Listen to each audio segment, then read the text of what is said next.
I'm ready to see how this keeps going, man. Yeah, Story's getting good. it is getting a little crazy right now, so we're about to see what happens. For those of you who don't know, I am CraigMakk, and you are Serious Jest. nice, and we are live I'm from not the gonna man add anything this cave. time. You were waiting for the weird description that takes the show down a weird rabbit hole. Absolutely. I'm not gonna do it today. I No, just want to get to the game.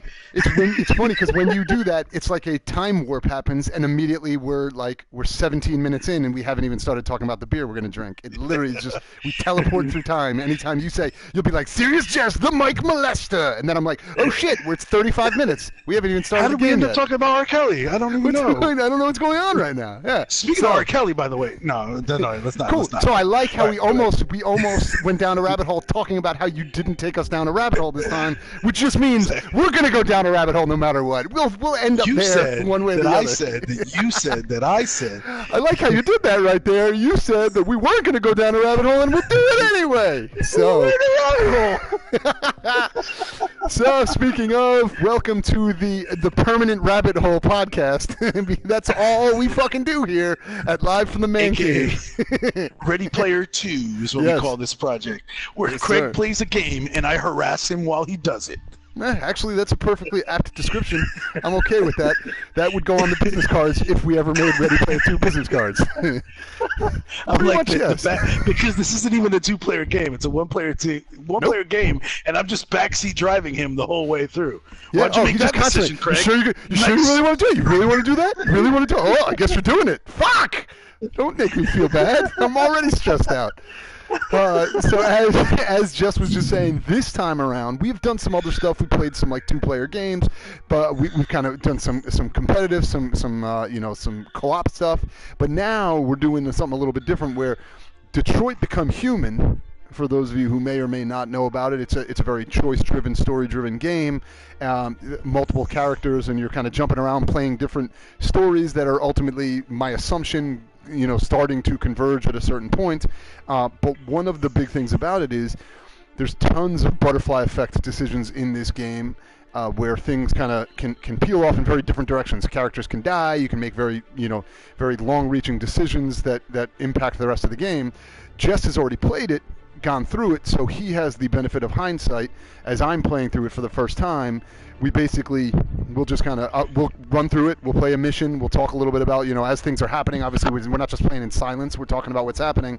But then the real thing will kick in, that after we play through it, we go through the branching story tree of all the decisions that I made. Talk about things that specific down to mechanics about the game, all the way out to these broad-reaching discussions. I mean, we've talked about when Deep Blue played Gary Kasparov in chess, and we've talked about how the Me Too movement, and we've talked about slavery all the way out through the rise of AI and everything like that. So anything can kind of come up at that point of the story. So if you're listening along, you're watching this, after the fact, this is the kind of thing where you can jump in right now and hear us, where we're going to talk about our favorite thing in 1 second before we get to it, but then we'll play the game. But you can also if you just want to see the game, you can shut off for the discussion at the end, or you can just fast forward to the end and hear when we kind of break down what happened. So I think that's probably the best way, right? Yeah. Whatever you do, though, I highly encourage you, if you're listening to this and this is interesting to you and you want to keep following along in the series. Yeah. At the very least, go back. We're on youtube.com/livemancave. All right. Just go back, check out our YouTube account. We've posted all the previous Ready Player 1 missions. Well, I'm like 2 behind, but by the time you get to them, I'll have them up. So go to our YouTube account and check out the previous chapters and just watch the gameplay part. Because Detroit Become Human is a game that is really butterfly effect. It's complete. Like, if one person plays it, it turns out being really different from the next time the next person plays it. Like, I played it before Craig, and I'm watching it happen, and in some ways it's a different story. So watch out what choices we made. It's like Bandersnatch. The game parts.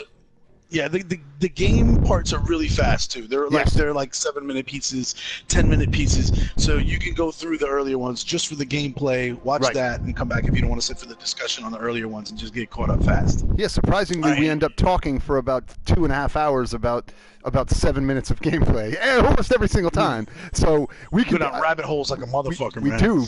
That's the other name for our podcast, is the rabbit holes like a motherfucker. Yo, rabbit holes like a motherfucker is even better. So this mission is the first one. usually we just give you the backstory. If you're like listening to this live, you want to get caught up Yeah. real fast. They all involve one of three characters. Yes. And they're Marcus, Kara, and Connor, right? Yes. In this mission, Oh I shit! believe, I am if noticing remember that. Yes. correctly. No, they're showing it. Yeah, so you look on the screen right now, you can see usually what'll happen. Again, this is just some backstory for gameplay mechanic. As I scroll back for people to see, when you go on to an individual mission, they kind of they're kind of stair stepping their way through whether it's going to be a Connor mission or a Marcus mission up top, or they show you who it's going to be based on where it falls on the screen. And they show a picture of the person. He's the character. He's just not the main character. Right. He's Connor's partner. He's Connor's partner. But so you can see right there, for example, they're highlighting Connor's face because that was a Connor mission.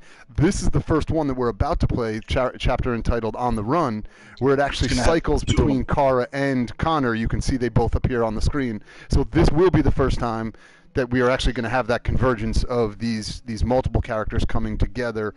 I don't know how much, but that's pretty cool. Yes. For you, who's never seen two of the main characters in one scene yet. I will say, as absolutely cheesy as this is going to sound, before we roll back and get back to our favorite part of the podcast, which we will get to in a second, but as cheesy as it will sound, what this kind of does have a little bit of a feel to, for me, is it has a similar feel for any of you out there who are currently watching and excitedly anticipating the final season of Game of Thrones. This has a little bit of that feel when you were like, oh shit, like my favorite characters are finally coming together, right? All these people that you've seen, you watched Jon Snow on, up on the wall, and you've seen Daenerys, doing her thing, and then finally you get to that big moment where you're like, oh shit, next week they're gonna actually meet each other, and there is that that a bit of that excitement of the hero's journey, right, as everyone eventually kind of makes that trip to meet up, and for better or worse, I mean, by evidence of these characters, which we can get to in a minute, but the idea of it's called On the Run for a reason, because Kara's on the run, and and Connor is a police officer, so this may not be the happiest convergence of characters for those two, because they might be coming at it from two different angles, but it is still cool that the game has set up these individual storylines that are now starting to overlap and come together, and it'll be interesting to see how they pull that off. So I'm looking forward to it. So Mac, for Yes. the quick rundown purposes of it, just flip it all the way back to the mission 1, the hostage. Yes. For the By the way, for some reason your mic is like super loud. Like every time you breathe, we can it's. That's what it sounds like. So but don't pull it too far away, because then you'll sound mad low. So is that any better? Just don't stick. Yeah, it's a lot better. But you're very clear and perfect. Right. Oh yeah, just try not to be too far away, because then that was another problem. If you need to jack up the settings too. Yep. We can pause and do that. Yep, doing tech work on the show is always fun. It might free your screen up, and I can give the rundown while you fuck with the settings. Yeah. So there's a mission. All right. So mission 1.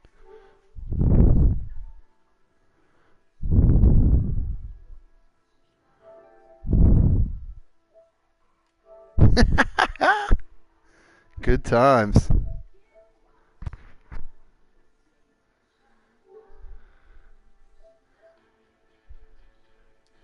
Yep, do that quick. Yep. I'm just going in real fast to check out the settings, because we're having those issues with the audio not being great. So hold on, give me one quick sec. Is that better? Is that any better? All right, there we go. So we'll keep it like that, and hopefully we will get back into this. Okay, how does that sound? Better? Better? Sounds great. Perfect. All right, so sorry about that, everybody. So you're back up? Yes. All right, so follow along with me while I tell the story from chapters 1, and just flip through the chapters. I'm just going to flip through them real fast so we can get to this thing, because we're already, again, we did it again with the intro. Yep, that's how we do. So, all right, mission 1, the hostage. Connor's brought in as a hostage negotiator to save a little girl. He manages to do it despite the police doubting him because he's an android, and even the mother of the little girl being upset that they brought him in because he's an android, and he saved the little girl from an android that has gone quote-unquote deviant, broke its programming, and got super pissed off because it found out that they were going to be replacing him with another android, and he thought he was part of it was their actual, the family's android that they were replacing, and he realized he was pissed about that. So Then we go into mission 2, which is the opening where Kara is sitting in like basically what's an Apple store, but all of androids, and getting picked up off a repair from her owner. She's driven through all the parts of Detroit, the rich parts, and then all the way down to the rich parts, the industrial parts, and then all the way down to the poor section where her owner lives.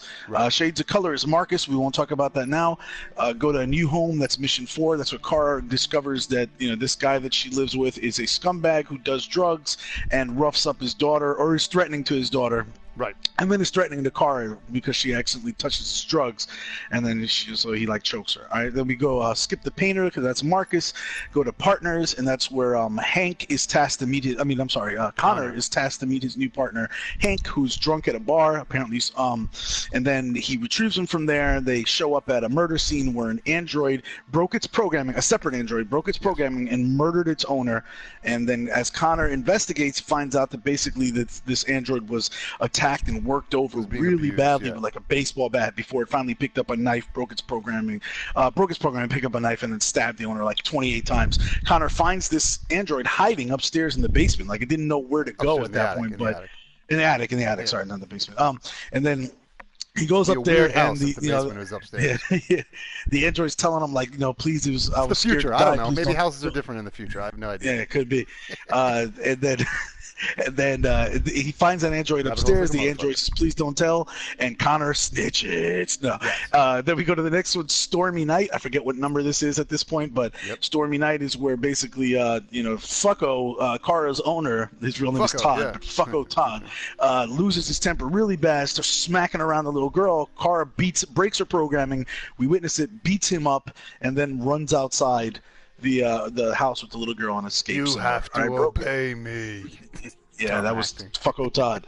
All right, skip Broken because that was Marcus. We go to the interrogation where Connor basically keeps some kind of weird fucking police officer. Not Hank tries to interrogate the android. He can't get through to him.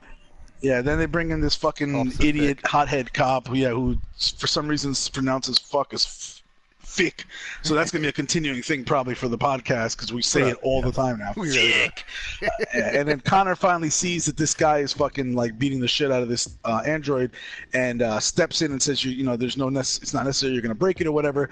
The android kind of whispers to him something about, does he whisper Jericho to him? Does he say kind of says it as they're taking him out. As they're taking him out, he's like, you need to find Jericho. Like, Jericho can save us or something like that. And then that's right after that's literally as they're walking him out of the room, like after I got him to confess. All right, fugitives. Kara is taking the little girl now, Alice, and she's trying to find a place for her to stay warm and spend the night. And the way this was played, Mac considered all the options. They ended up staying in a boarded up house where they encountered some weird like android that's like, I don't even remember his name, but he talked real crazy like. Yeah, he fucked up real bad. Yeah, somebody had worked him over. Some humans had worked him over. At first, he was like, his face is like literally like half of it's like torn apart, and he says that some humans had been like basically just torturing him over time, I think, or something like that. So it kind of drove him a little crazy. Yeah, a little crazy because when Kara wanders in on him, he's like hulking over Alice like he's gonna fuck her up, and Kara's like, she's just a little girl. He's like, she's not a little girl. And then Kara's like, look, I'm one of you, and shows him she's an android. And then he's like, oh, okay, follow me then. And they go into the house. He's very much like Gollum, kind of. If you've ever seen, he's just like, oh yes, come with me. I think he refers to himself by in third person, like he says like Albert or whatever the hell his name is will help you, and he's like, hey, come sit by the fire that Albert made or whatever, and you're like, oh, all right, this guy's cool. He's like super creepy, but I kind of like this guy. We'll probably find out what his name, or we'll remember what his name is as soon as this current mission starts real fast. From the Dead is Marcus, and then Waiting for Hank is the last one before this one, the On the Run mission. So Waiting for Hank, mission 11. Mission 12. Yeah, mission 12 is Waiting for Hank, where Connor comes back in, meets up with Hank. Hank gets brought in. Both of them get brought into the captain's office, where the captain tells them they're officially assigned to this case of all these androids going, deviant. And Hank is really pissed off. Apparently, something in his past with androids, makes him like really pissed off about being assigned to the android case. It's kind of like too bad. It's a bit of the cliche like, why me of all people? You know, with my history, and like, so we don't know what the history is, but they allude to obviously Hank's gonna be like I used to have sex with androids and or something like that. Whatever we're gonna find out will be the issue. Hard rabbit hole with them. But in Hank in Connor rifling around his desk while he beats him to work by 4 hours because Hank doesn't like to come in until noon when his hangover is kind of like subsided a little bit. Connor discovers that Hank used to be like work at this time of the day. Connor discovers Hank used to be like a stellar cop, tagged to become like the next commissioner type of deal before he recently devolved into this drunk piece of shit cop that he's become lately. All right. So all of that said, we're ready to get into On the Run, but before we go on the run, we need our special On the Run fuel. Yes. Why don't you tell them about it, CraigMakk? Yes, sir. So one of the most kind of trademarked things on everything that this show, really what this show revolves around, is the ability for us to get together and drink more beer. And we realized it's way less socially appropriate if we just do that, for no reason. But if we do a podcast with it, if we do a podcast with it, all of a sudden everyone's like, that's cool. It's just like your hook. That's fine. So we ended up coming up with our very own Live from the Man Cave Ready Player 2 Beer of the Show, where we always choose one. That's the sound clip that you'd know if you listen to the podcast. But anyway, we always choose one, talk a little bit about it. We drink it throughout the course of the podcast, or in this case, while we're doing the game. So you want me to jump in first? And Tell me what you're about to drink. All right. So mine is a little bit more interesting. For me, it's a bit of a different choice that I made because I wanted to take a little bit more of a shot like you have done in recent Ready Player 2s where you've taken chances on some of your beers. And they haven't always worked out. And I know it hasn't always worked out. And actually, more often than not, it has not, which is funny that I waited for you to fail 2 times in a row before I was like, this seems like a perfect time for me to do it as well. But so I decided instead of going after one that I, either have had and know is great or just I've kind of heard it from enough people or read enough to know that it's great. I kind of just wanted to jump out and take something that could be an absolute train wreck.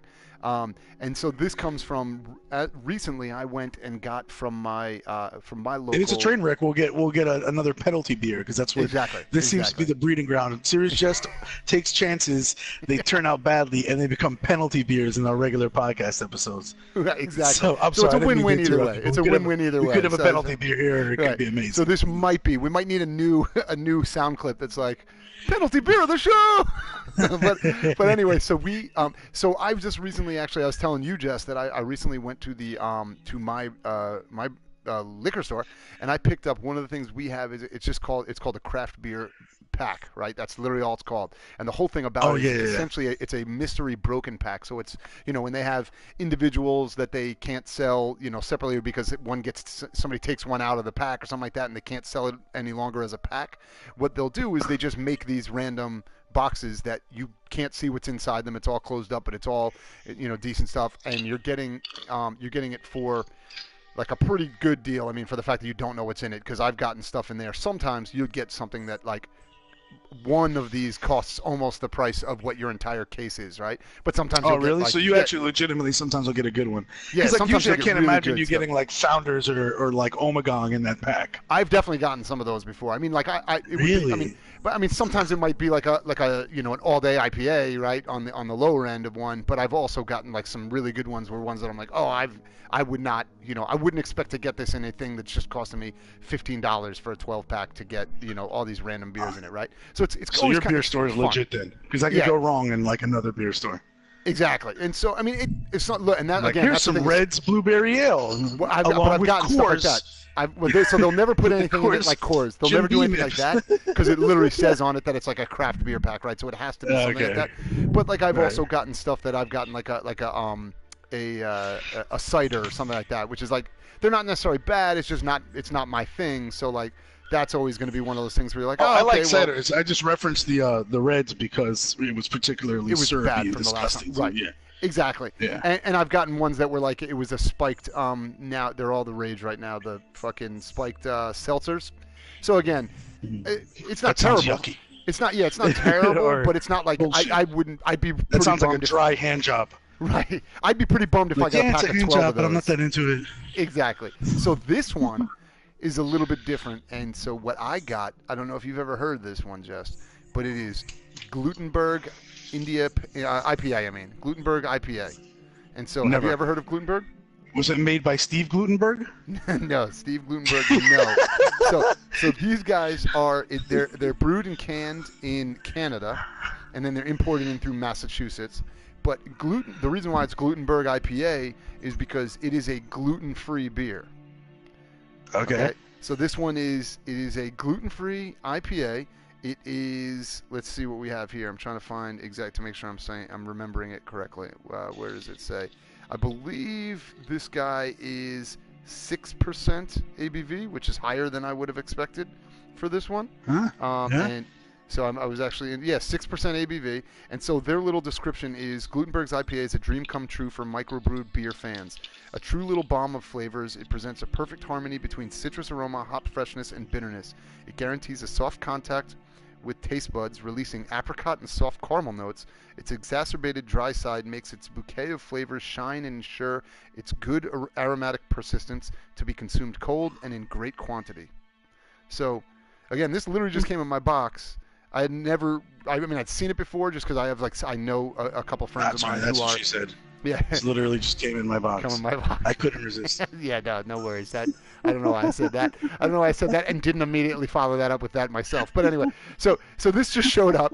This just showed up in my box, and so then. Okay. All right. Right. And so it was one of those where I had seen it on the shelves. I have a couple of friends who are who basically have to do gluten-free, and so I know people who have tried this and have told me like, oh, here's a good one or a bad gluten-free beer or whatever, but I've never had it before. And then when I looked this up, literally right before we started going, I went on the website and read this. I was like, that actually sounds pretty good. Sound bad, right? Like, their description. And then when I went on like a clear golden yellow, is that right? When I went on Rate Beer and onto like Untapped and Beer Advocate, they were all pretty, it wasn't like they were giving it like, oh, it's like getting a 5 out of 5 or something like that, but it was like a 3.9 on one of them. It was a 4 on another, which is pretty good.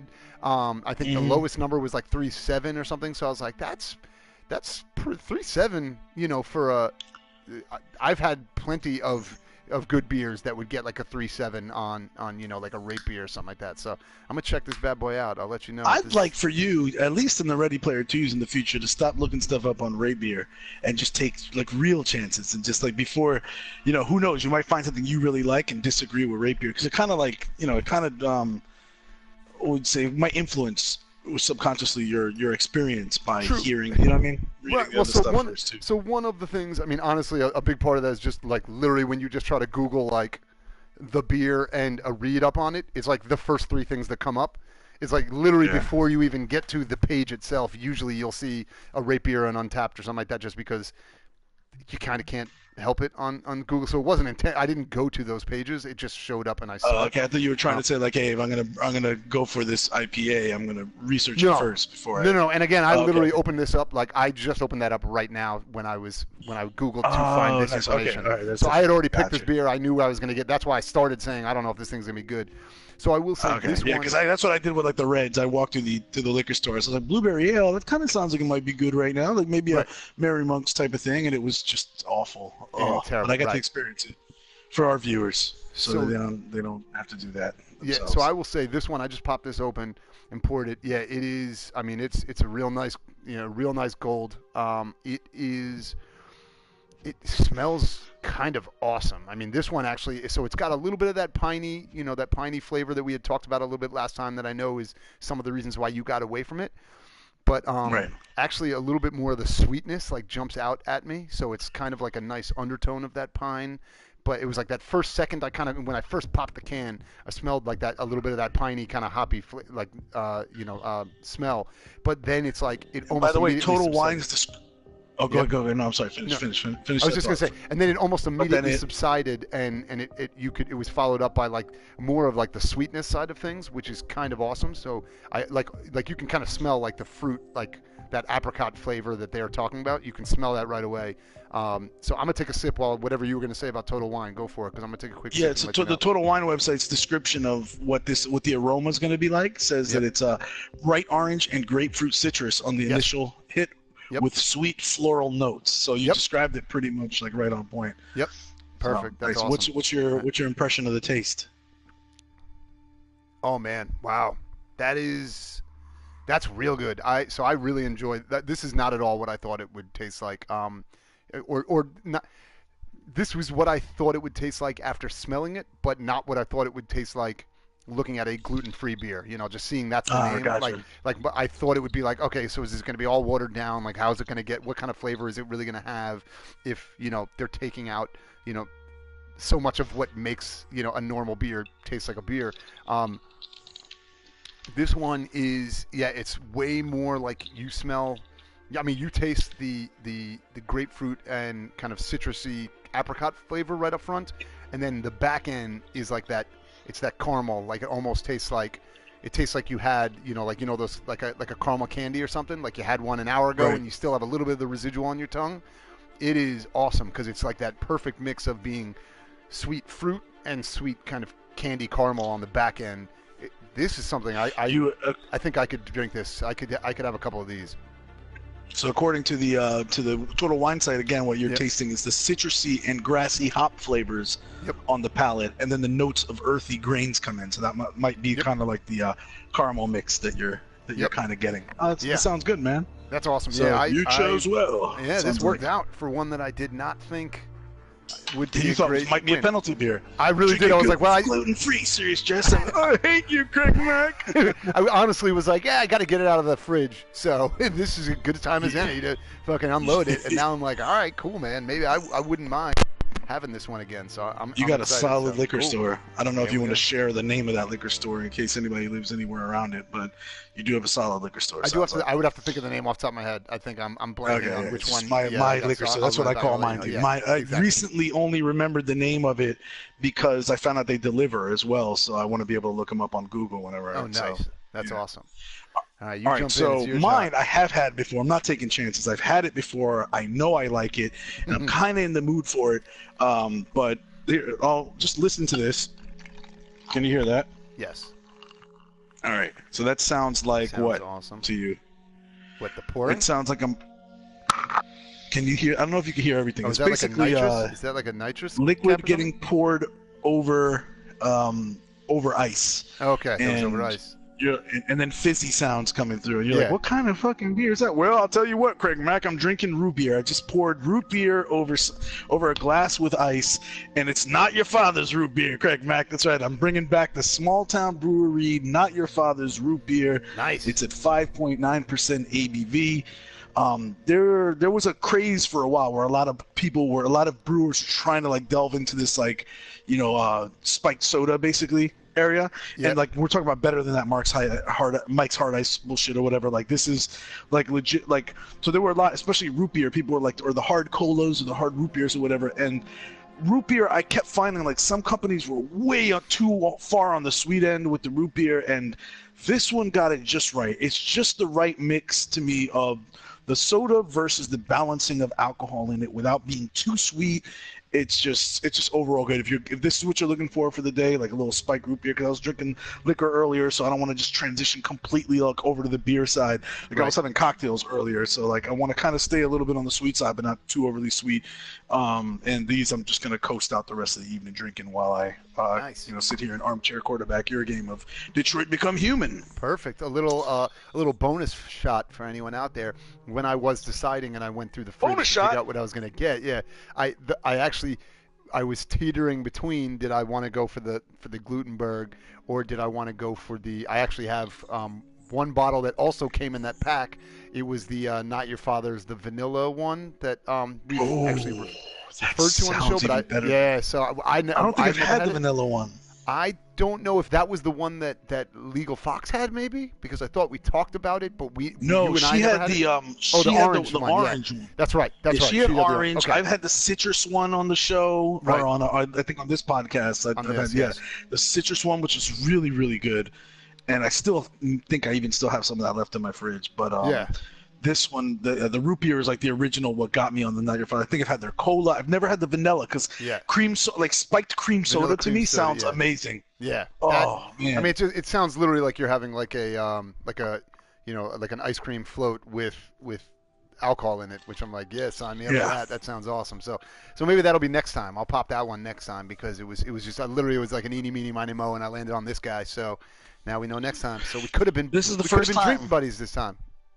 That would have been dope. But this is the first time that I've tried this root beer like over ice, like in a glass, like I would with like Coca-Cola from a 2-liter bottle. Right. I just got inspired because like earlier I was drinking some Coca-Cola like over ice, and I don't always drink Coca-Cola. Every once in a while I have it, and when I have it like over ice, I'm like, oh, it's I like it. It's a nice little. I don't know why, but I'm not doing a commercial here for Coca-Cola. But what that made me do was like think like instead of just drinking this straight from the bottle like I normally do, what if I poured it over ice like I would like it with was a soda? a cola? And it's actually good, man. This is, cool. I'm telling you, man, I'd be happy to coast out on this 6-pack.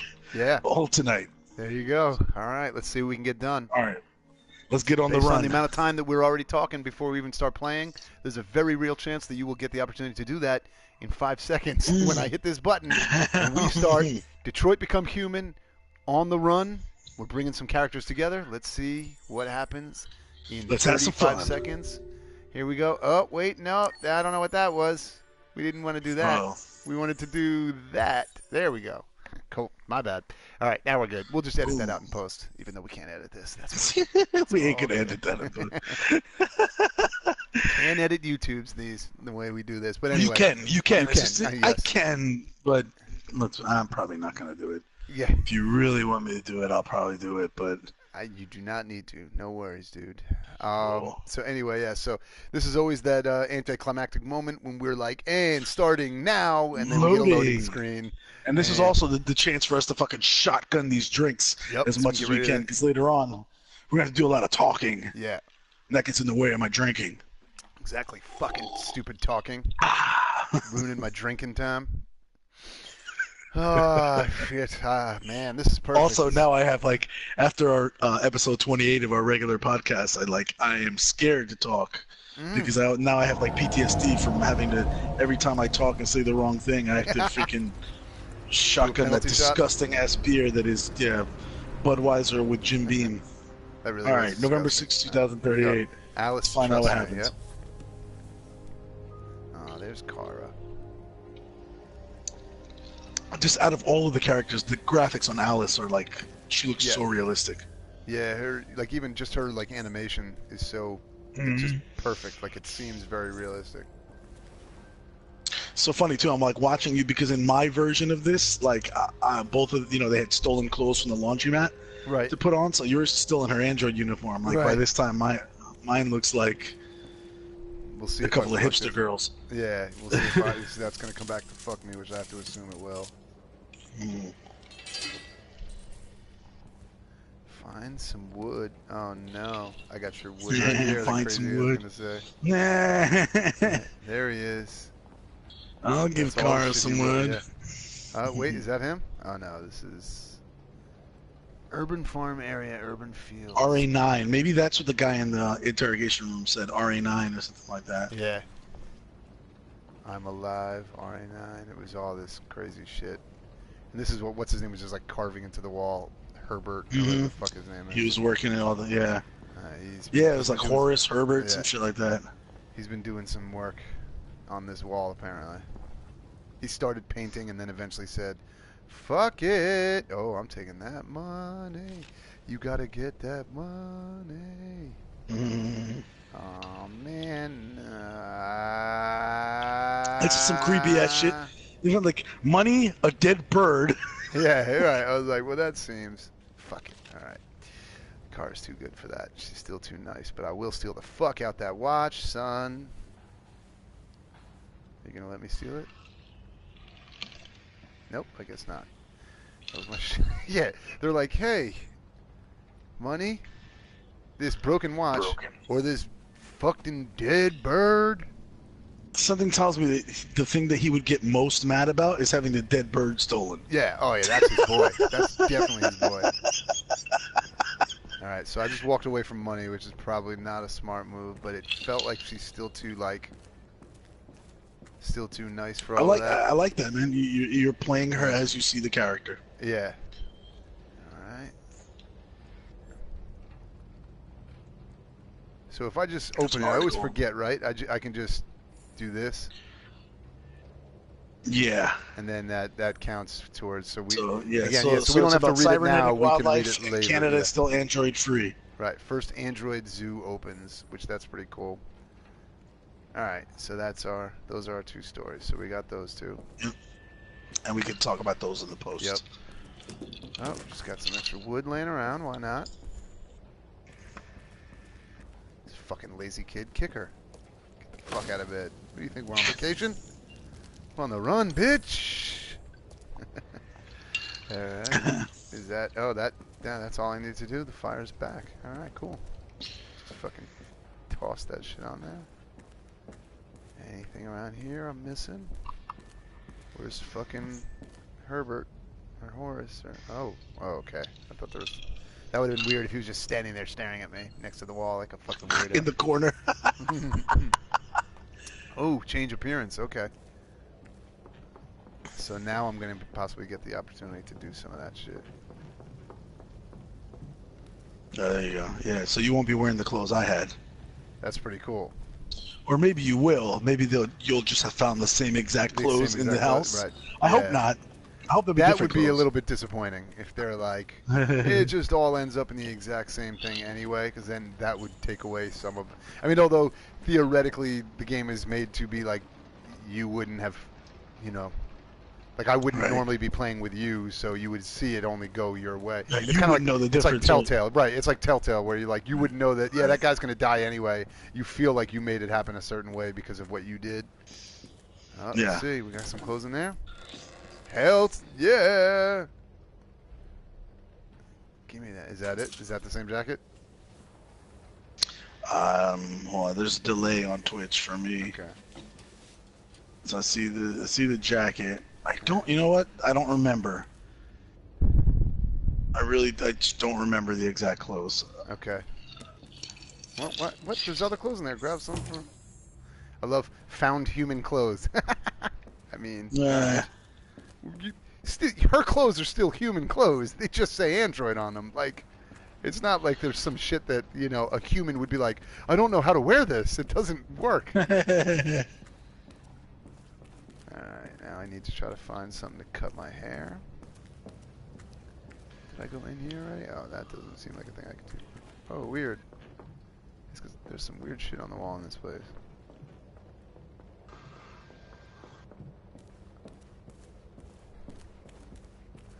I think yours was more of an actual, like, changed clothes, whereas she just threw a jacket on over her shit. Yeah. I think you actually, like, I think you would have taken a whole outfit. I had a hat, like a beanie on. Right, yeah. And actually, no, yeah, it's not, I don't think it's the same. I think hers was like a hoodie with a vest over it and a beanie. Right. If I remember right. Fuck. Because she took it from some dude sitting in actually, though, I mean, this is probably taken from a guy, too, that jacket, but... Right. Yeah, it is. I mean, that's cool. She's wearing a different outfit. Yeah, that is definitely. I mean, all the shit they code into this game, you'd think it would be real cheap if they were just like, we can't code 2 different outfits. Yeah, it's the same outfit no matter what. Right, wherever you find it. Yeah. Oh, fuck. I don't see anything I can pick up to cut my hair. I'm confused now. Just hack it off with the poker. No, they won't let me do that. All right. Just get to fucking work. You almost stepped on Alice. Oh, I definitely did.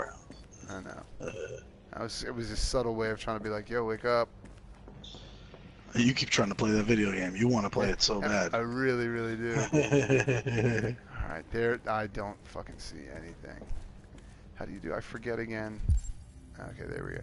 So revive fire, wait till Alice awakes, and then cut hair. All right. So it is just fucking cut the hair.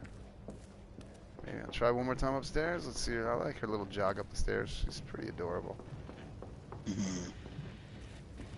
Yeah, I really do hope to see more out of this actress, just in general. Yeah. It'd be cool to see her in something else. Okay, here we go.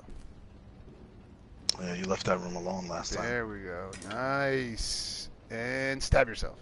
Oh, this is gonna be a ghetto-ass fucking haircut, huh? Well, she's an android, so she probably does it with precision. Shit. Damn it.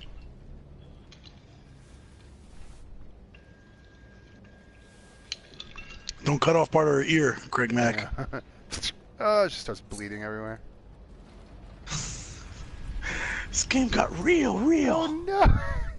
She just dies from blood loss from cutting her hair. I'm like, oh well, that game was weird. Game over. Damn. All right, she just styled the fuck out of her hair.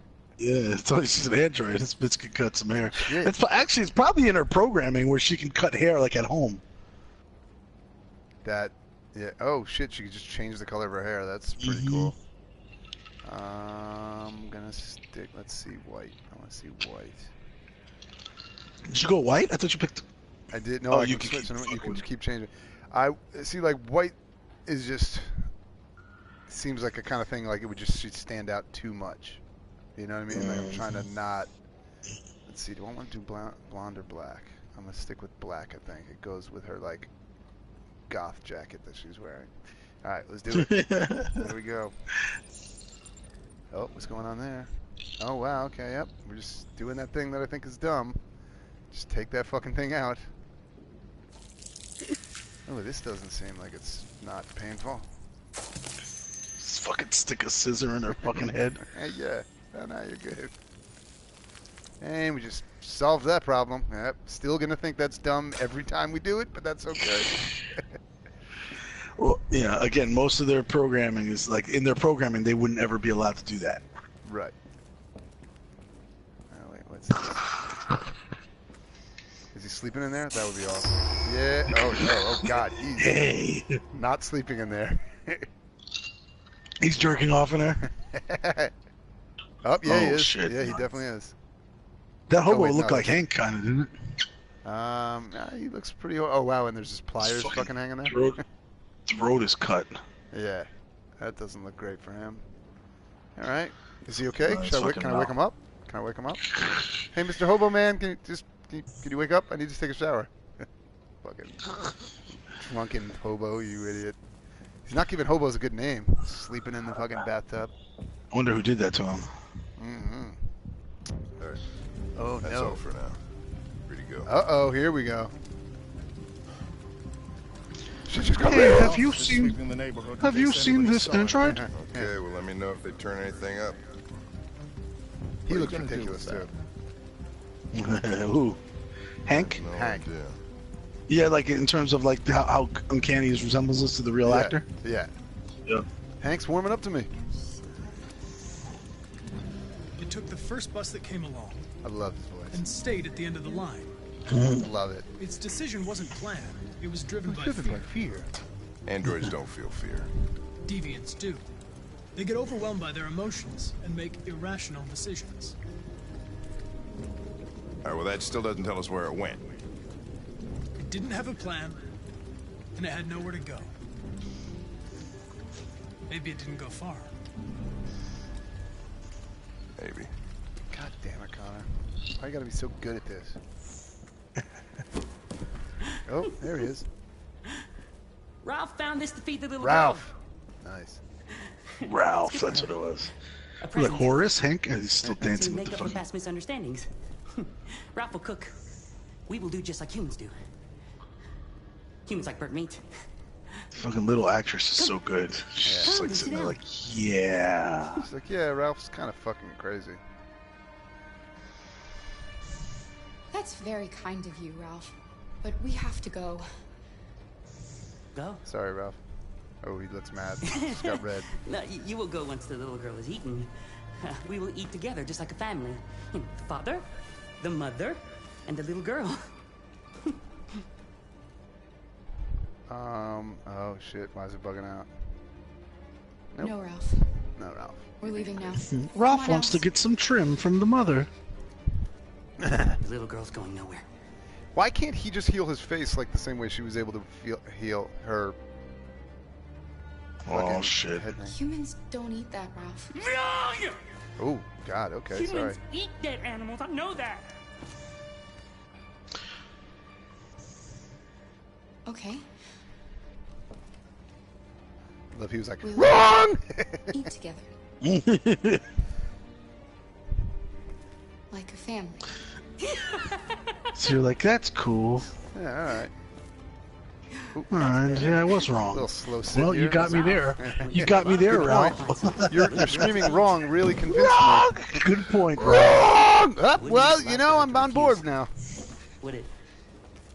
I'm gonna take this tail off. Be great. I think you should go right now. Why are we not going right now? Succulent, you'll see. Succulent. Succulent. Why are we not leaving? Why are you not giving me an apple? Ralph is probably pretty fast. Yeah. Mother, little girl. Succulent, succulent. Shove his head in the fire. What did she say? How's it Okay. taste now, Ralph? She said she doesn't want to eat it. What? No. Fuck. Maybe it's Why not is good Alice enough. mad? Maybe she's Oh, used it's still to bad alive? things. But Ralph did this for her, so she's going to eat. Oh, no, it's just shaking. It's carrying it. Ralph sucks. Go ahead. Eat.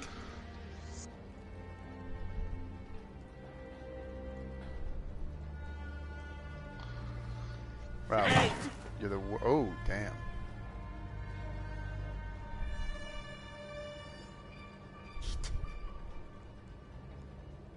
Fuck off. This situation is I saw tense the as body fuck. upstairs. Yeah. You killed that human, didn't you? No. He was already No, dead. he was like that when Ralph found him. Okay. You killed that man, Ralph. There's no point in lying. You hate humans, but you're just like them. You're a murderer. Ralph didn't mean any harm. Fuck you, Ralph, you big baby. No. It's just that Ralph can't control his anger. Hey, you think? When his anger comes, Ralph doesn't know what he's doing. Ralph can't control his anger after you just said, WRONG! Eat! Wait. Ralph is sorry.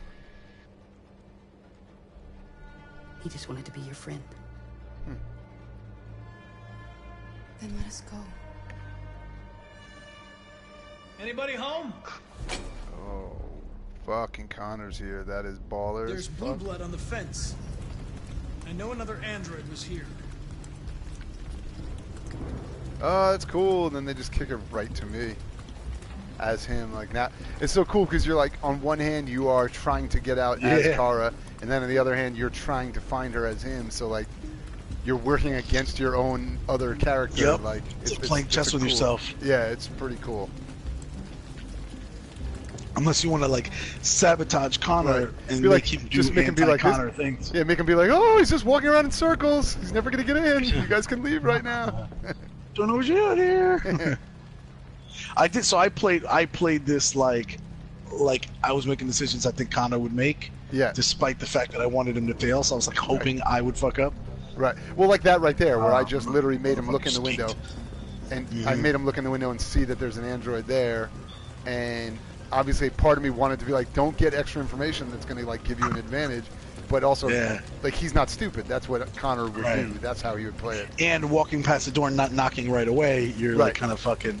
Right. I'm trying to see what investigate you the did. area and see like what else can I find, because like he's not. He's actually pretty good at what he does. Like he Yep. figures this shit out pretty well. So now there was nothing here, so that could have worked to my advantage. That I just wasted some time. I mean, to CraigMakk's advantage that I want Kara and Alice to get out. But now we're gonna have to go back and see what we can do here. Wonder, are they gonna have just? Okay, so it's just open. Fuck. We'll go back in. I want to look one more time.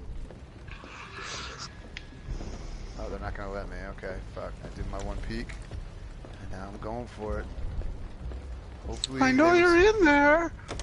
Yeah. Is there anybody in there? Oh, there he is.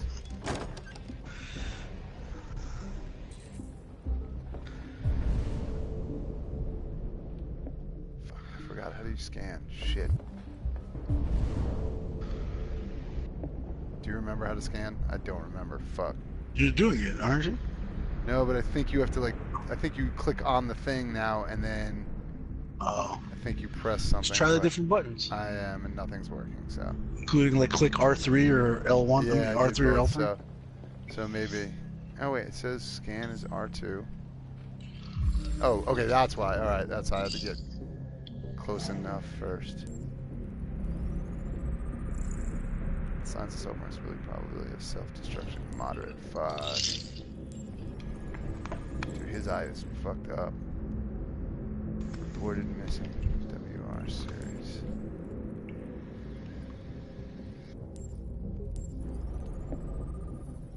He was a gardener. Oh, irreversible skin damage. Yeah, gardener. Probable cause extreme heat. Oh, fuck this. That's the answer to your question you asked before. Yeah, that's pretty cool, yep. Don't be afraid. I'm not gonna hurt you. I'm looking for an AX-400. Have you seen it? Ralph's seen nobody. There's blue blood on the fence. I know another android was here. Ralph scratched himself coming through. That's Ralph's blood.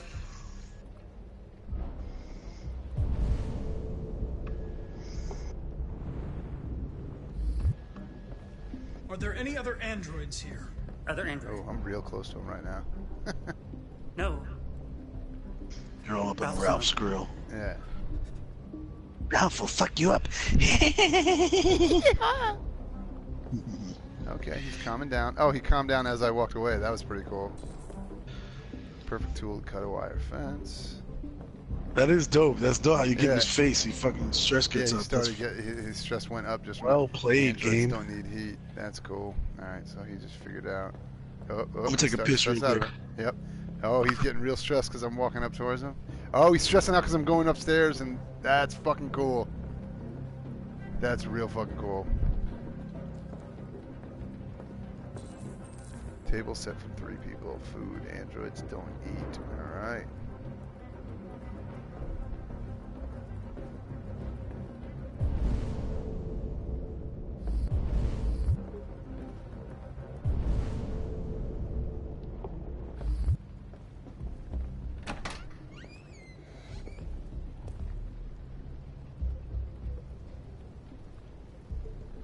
Wow. Alright, Connor's like, fuck that place. Wow. Connor, what the hell you doing in there? Coming, Lieutenant!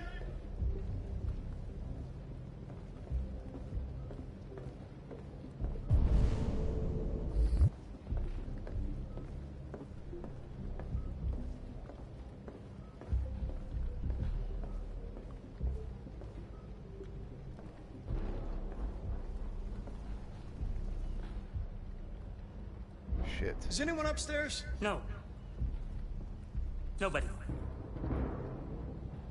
Oh, he's telling the truth.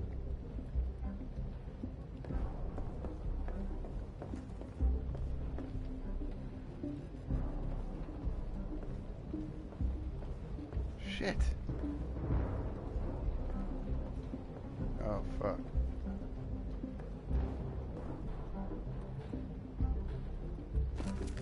Run, quick, Kara! Oh, shit. Connor, what's going on? It's here! Shit. That was awesome.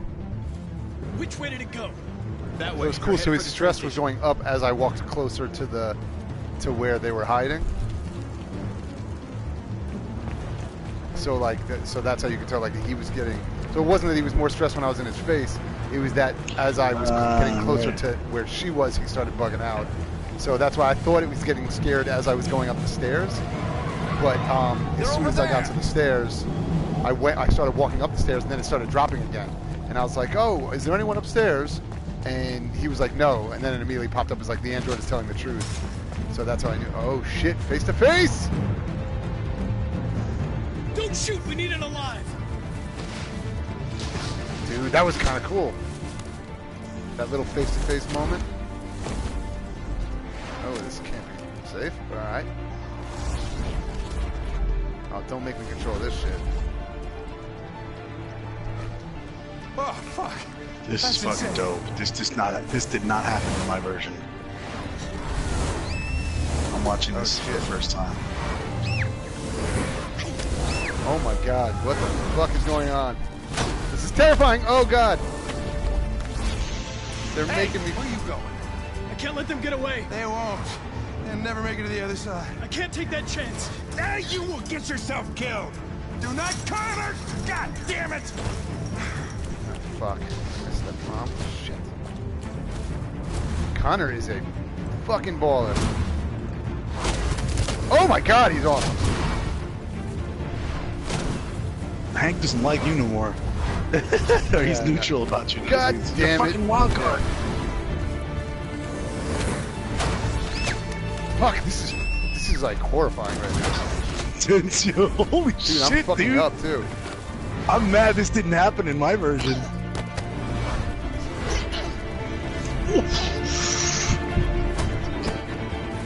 Oh, he's gonna get cropped. Oh! Oh! Fuck. I love it. He just said shit. Oh, I love it. Connor was like, shit. Thick. Oh, I'm mad as fuck. This scene is dope as shit, and it didn't happen in mine. None of this happened to you? No. This just made me I couldn't so find excited. them in mine. I fucked up and couldn't find them as Connor. That's awesome. Are you okay? Oh, I'm gonna rewatch this on YouTube. Yeah, that was fucking I'm gonna awesome. rewatch your playthrough of this because I went to get like a fucking, would take a piss and then grab another fucking Not Your Father's from the fridge. Oh my god, dude, that was the most intense thing in this game so far. That was like legit. I was scared. And that's it. And I mean, because you can lose characters in this game, so I wonder if it could have been like this early. This whole Run, Kara, storyline run. could have been like. That's the trophy I got. Wow, look at how many fucking decision trees there were on this one. Fuck. Yeah. All right, so we're gonna. Yeah, do a this is little gonna bit be of- the look at first that time one. I think, Look at that. like out of all of them, that you beat me on completion percentage. I bet you. Look at that. It's fucking huge. What This is- is the biggest what one we've was ever your- had. So What was your remember, there's completion an entire percentage? section. I have only 40% completed though. Yeah, mine was 27%. Okay, well, because there's that also this entire top line that I Yeah. guess probably maybe that is based on decisions I had made last time that would have. Yeah, led to yeah, this, absolutely. So, yeah, so, That's like where you were staying. Because remember, Right. you could have stayed in the car. Oh, you're you could right. have stayed Yes, in the yes, boarded yes. house. You could have stayed in the Right, laundromat. So hotel, those right. three would have. So it could have been different based on that. Perfect. All right, so that's cool. So both of us had morning and squat. Yep. Right. So let's go down, check that out. Yep, morning and squat. All right, so then we come over. Oof, man, I'm still fucking crazed over that. That was That's fucking shit. amazing, dude. Yeah, that was What a awesome. scene. Yeah, okay. I'm really mad I missed that whole scene from my whole storyline. I would have never known about it. Right. I'm gonna go back and rewatch it because I came back like, what the fuck is this? Right. Oh, he found them? Like I didn't see like where they were hidden or something. And then I fucking missed Ralph them when I was going. got baller. He ran up behind and grabbed. He put him in a Uh-huh. fucking in a Full lock. Nelson? Yeah, full Nelson. He was Yeah. just like, run, Cara, run! I was like, oh man, shit just got intense. Oh, and then I love shit. that. I love there was that moment where I was like, oh, you're not gonna make me do this. Thank God, it's just gonna be a cutscene. And then I was like, fuck, I am gonna have to do it. So Yeah, then, they are gonna do it, and fucked every up about fucking 4 of button those. push is like Yeah. a fucking. You could have got Yeah. hit by traffic and shit. Uh-huh. Insane, dude. Okay, so explore Insane. the squat.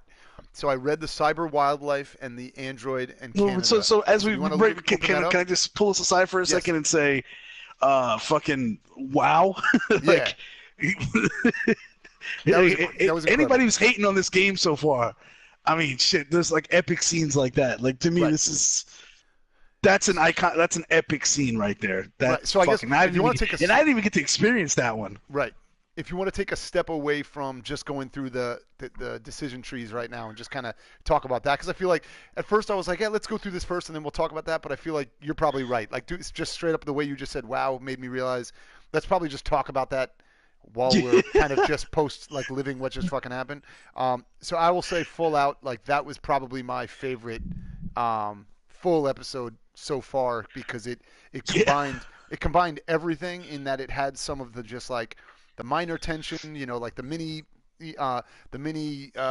just responsibility stuff where it's like, oh, start the fire and like figure out a way to change your clothes. And so some of the stuff that like they've done before, but then you tease in some of that tension just in the beginning. Then you bring on the first real crazy tension with that moment with Ralph. Cause that was like clearly a moment where I was like, this could go very wrong, and I wasn't Right? sure if I was saying things correctly. I wasn't sure if I was answering them correctly. I was answering the way I thought she would. I thought she would be like, upfront with him, but then like when she realized, okay, he's beyond reason, I'll kind of go along with him and sit down with him, right? So And you were a lot more confrontational than I was when I played it too. So I was watching it, wondering if Ralph was going to attack you. You know what I mean? It's so the tension there was really real for me. Like, oh fuck, wait, you saw Ralph? No, like I at least sat everybody at the table, and then I tried to like.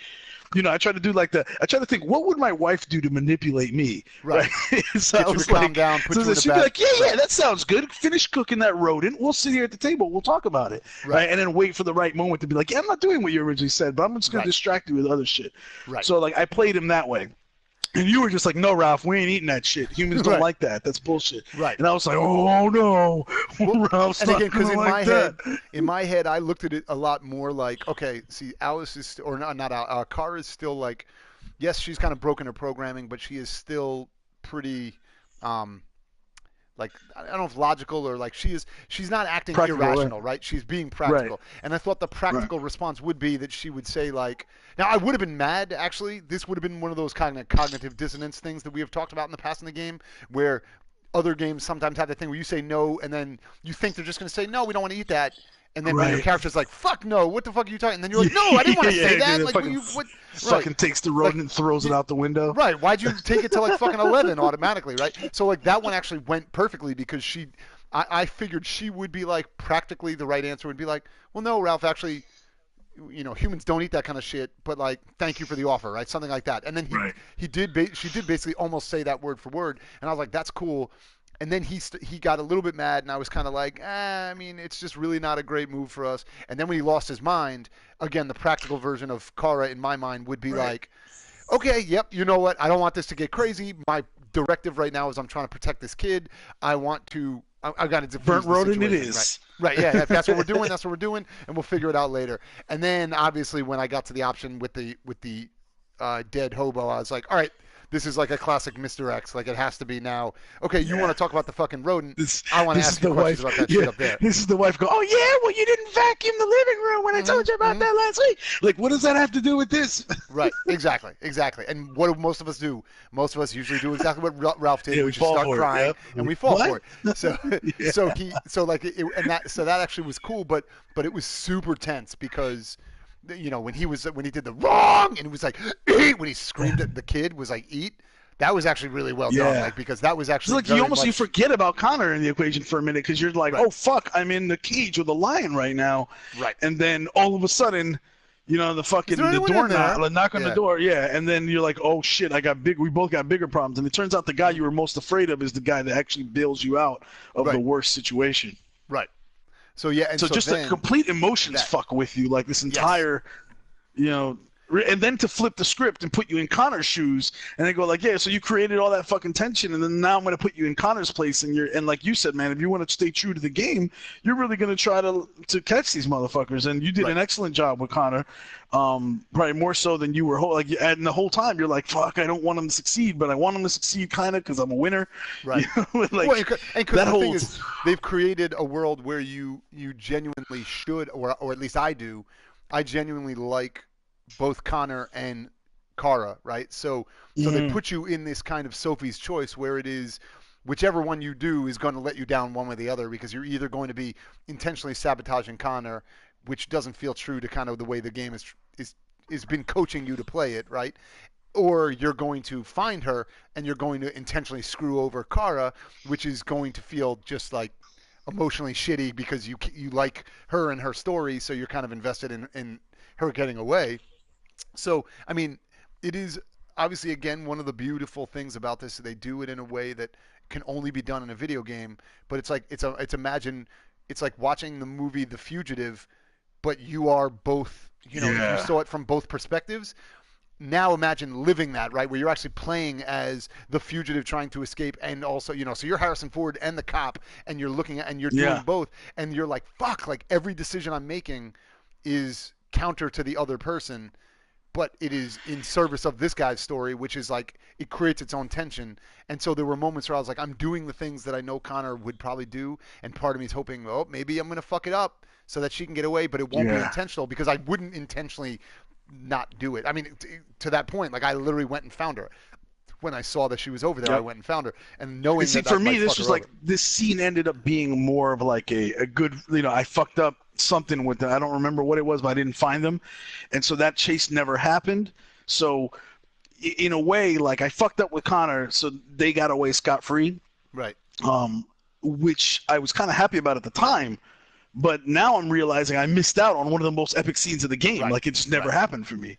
And then and watching you go through it, and it's amazing. So that was incredible. Man, this game is so. And we've in the past we've couched like, I've been a prominent advocate of saying like, look, I really like David Cage as a game maker, and I don't think it's fair to hold him to the standard of like a movie director, right? But when I when I watched and when I witnessed this scene that just happened with the chase and everything like that, in a way, and I've said this to people before, you sit on your ass and watch a movie and have no input. You're just a passive observer and you can't do shit, right? You were actively part of this scene, so whatever happened, there was like a stake in it where you were like, oh fuck it, like there was part of it was like, oh no, don't get the little girl killed, please don't get the little girl, please, killed, and there is, in a way, the video game is more powerful to me. You are an active participant in this than just a movie. Well, it's like you think about it. It's like why are like horror movies are scary, but haunted houses are scarier because you're actively in it and you don't know what's going to happen.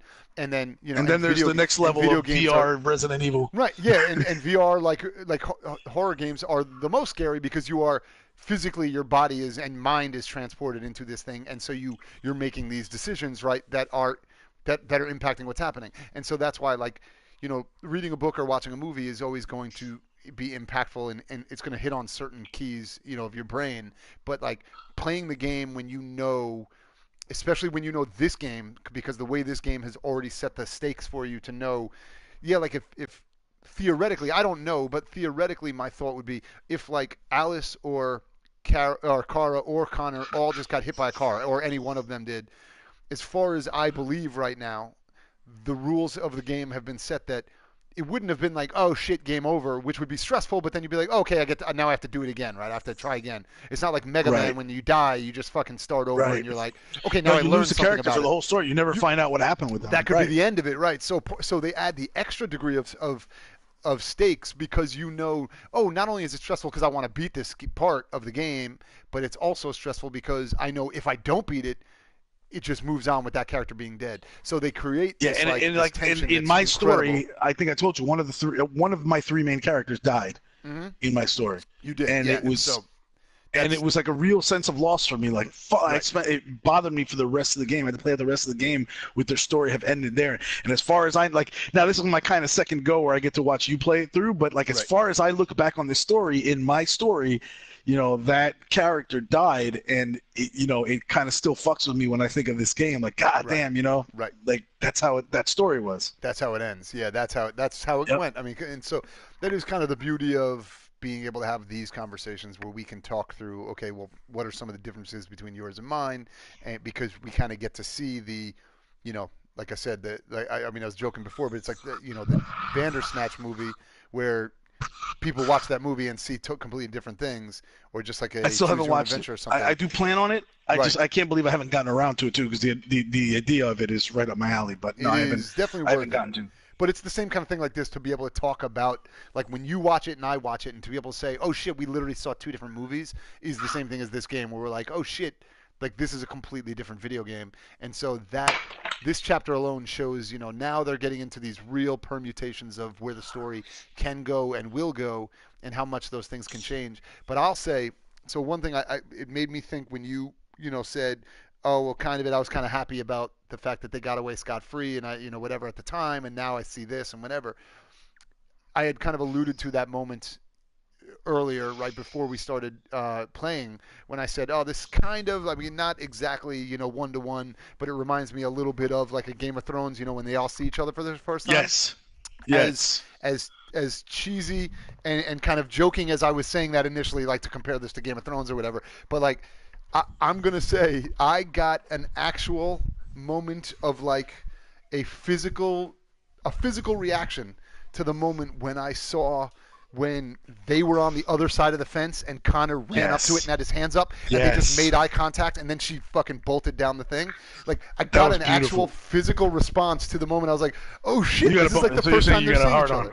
You look down and your dick is hard, and you're like, "Oh shit, I love this game." But yeah, no, I literally had like I almost started laughing because it had that moment of being like, "Oh, this is like the moment they first see each other," and like it was. Of all the shit that I have said about, you know, other things, I was like, oh, this is cheesy, or why they get to fucking cut the thing out of their head and whatever, or the fucking, you know, we put the trench coat on in the rain. I was like, whatever. That was pretty fucking stellar scripting of the way that they're just jumping over the fence, so they're dropping down, obviously, you know, so they climbed up over it, flipped around to drop down, so they drop down facing the fence, and he just runs up and is just like, boof, and just hits it, you know, with his arms above, like leaning up against the fence, and they just have that, with that crazy fucking just chase, out of reach. Right, that chase music is playing, that chase tense music is playing. They make eye contact, but it's like that heat moment, right, where it's like we are a foot away from each other, but we can't do shit about it. And it was fucking awesome. Like that it created everything they tried to do. I think he nailed that moment because it made you be like, okay, yeah, we are, you know, like you said, we're an inch away from each other, but I can't do shit to stop you. But now you know I'm after you. So now it's like the hunter and the hunted see each other. And then she's like, all right, peace out, I'm out. And then obviously followed that up with the moment where he's like, I can't let him get away! And fucking Hank's like, no, you fucking idiot. And I was like, nah, that was the first moment where I was like, by the way, did you notice what happened when Hank was like, no, let him go, Connor, and he was like, fuck that. Yeah. And there was a lot of irony. Right. No, there was, I don't know, you didn't notice what happened on your screen? Oh, no, I didn't. What happened? So those like, you know, like the deviancy letters started to pop up on Connor's screen. Oh, did it? I didn't even notice. Yeah. That's cool. That's Go back and watch it later. Yeah. I will. So ironically, in Connor's, you know, Android, like I don't give a fuck because I just have a mission to do, kind of, you know, pursuit or quest. He makes a decision to go a little bit deviant to catch the deviants. Right. Because all his programming was telling him don't do it. Yeah, and so the cool fucking, like, the thing that made me super excited about that, the way that played out, and why I thought it was so awesome, was that you have a situation where there is this guy who is following his programming because this is what his mission is to do, but it is also him getting so, it's like your classic kind of, you know, cop that gets so wrapped up in a case that he ends up, like, maybe going too far. So you have this moment of it felt like the decision, and that was actually a pretty good, like, that was, I mean, you have the timer, so it's not like you have a lot of time to make it, but that was a pretty big decision for me because I was like, okay, so how would Connor actually respond to this? And so part of it... Because Craig is saying, let him get away, just let him go, right?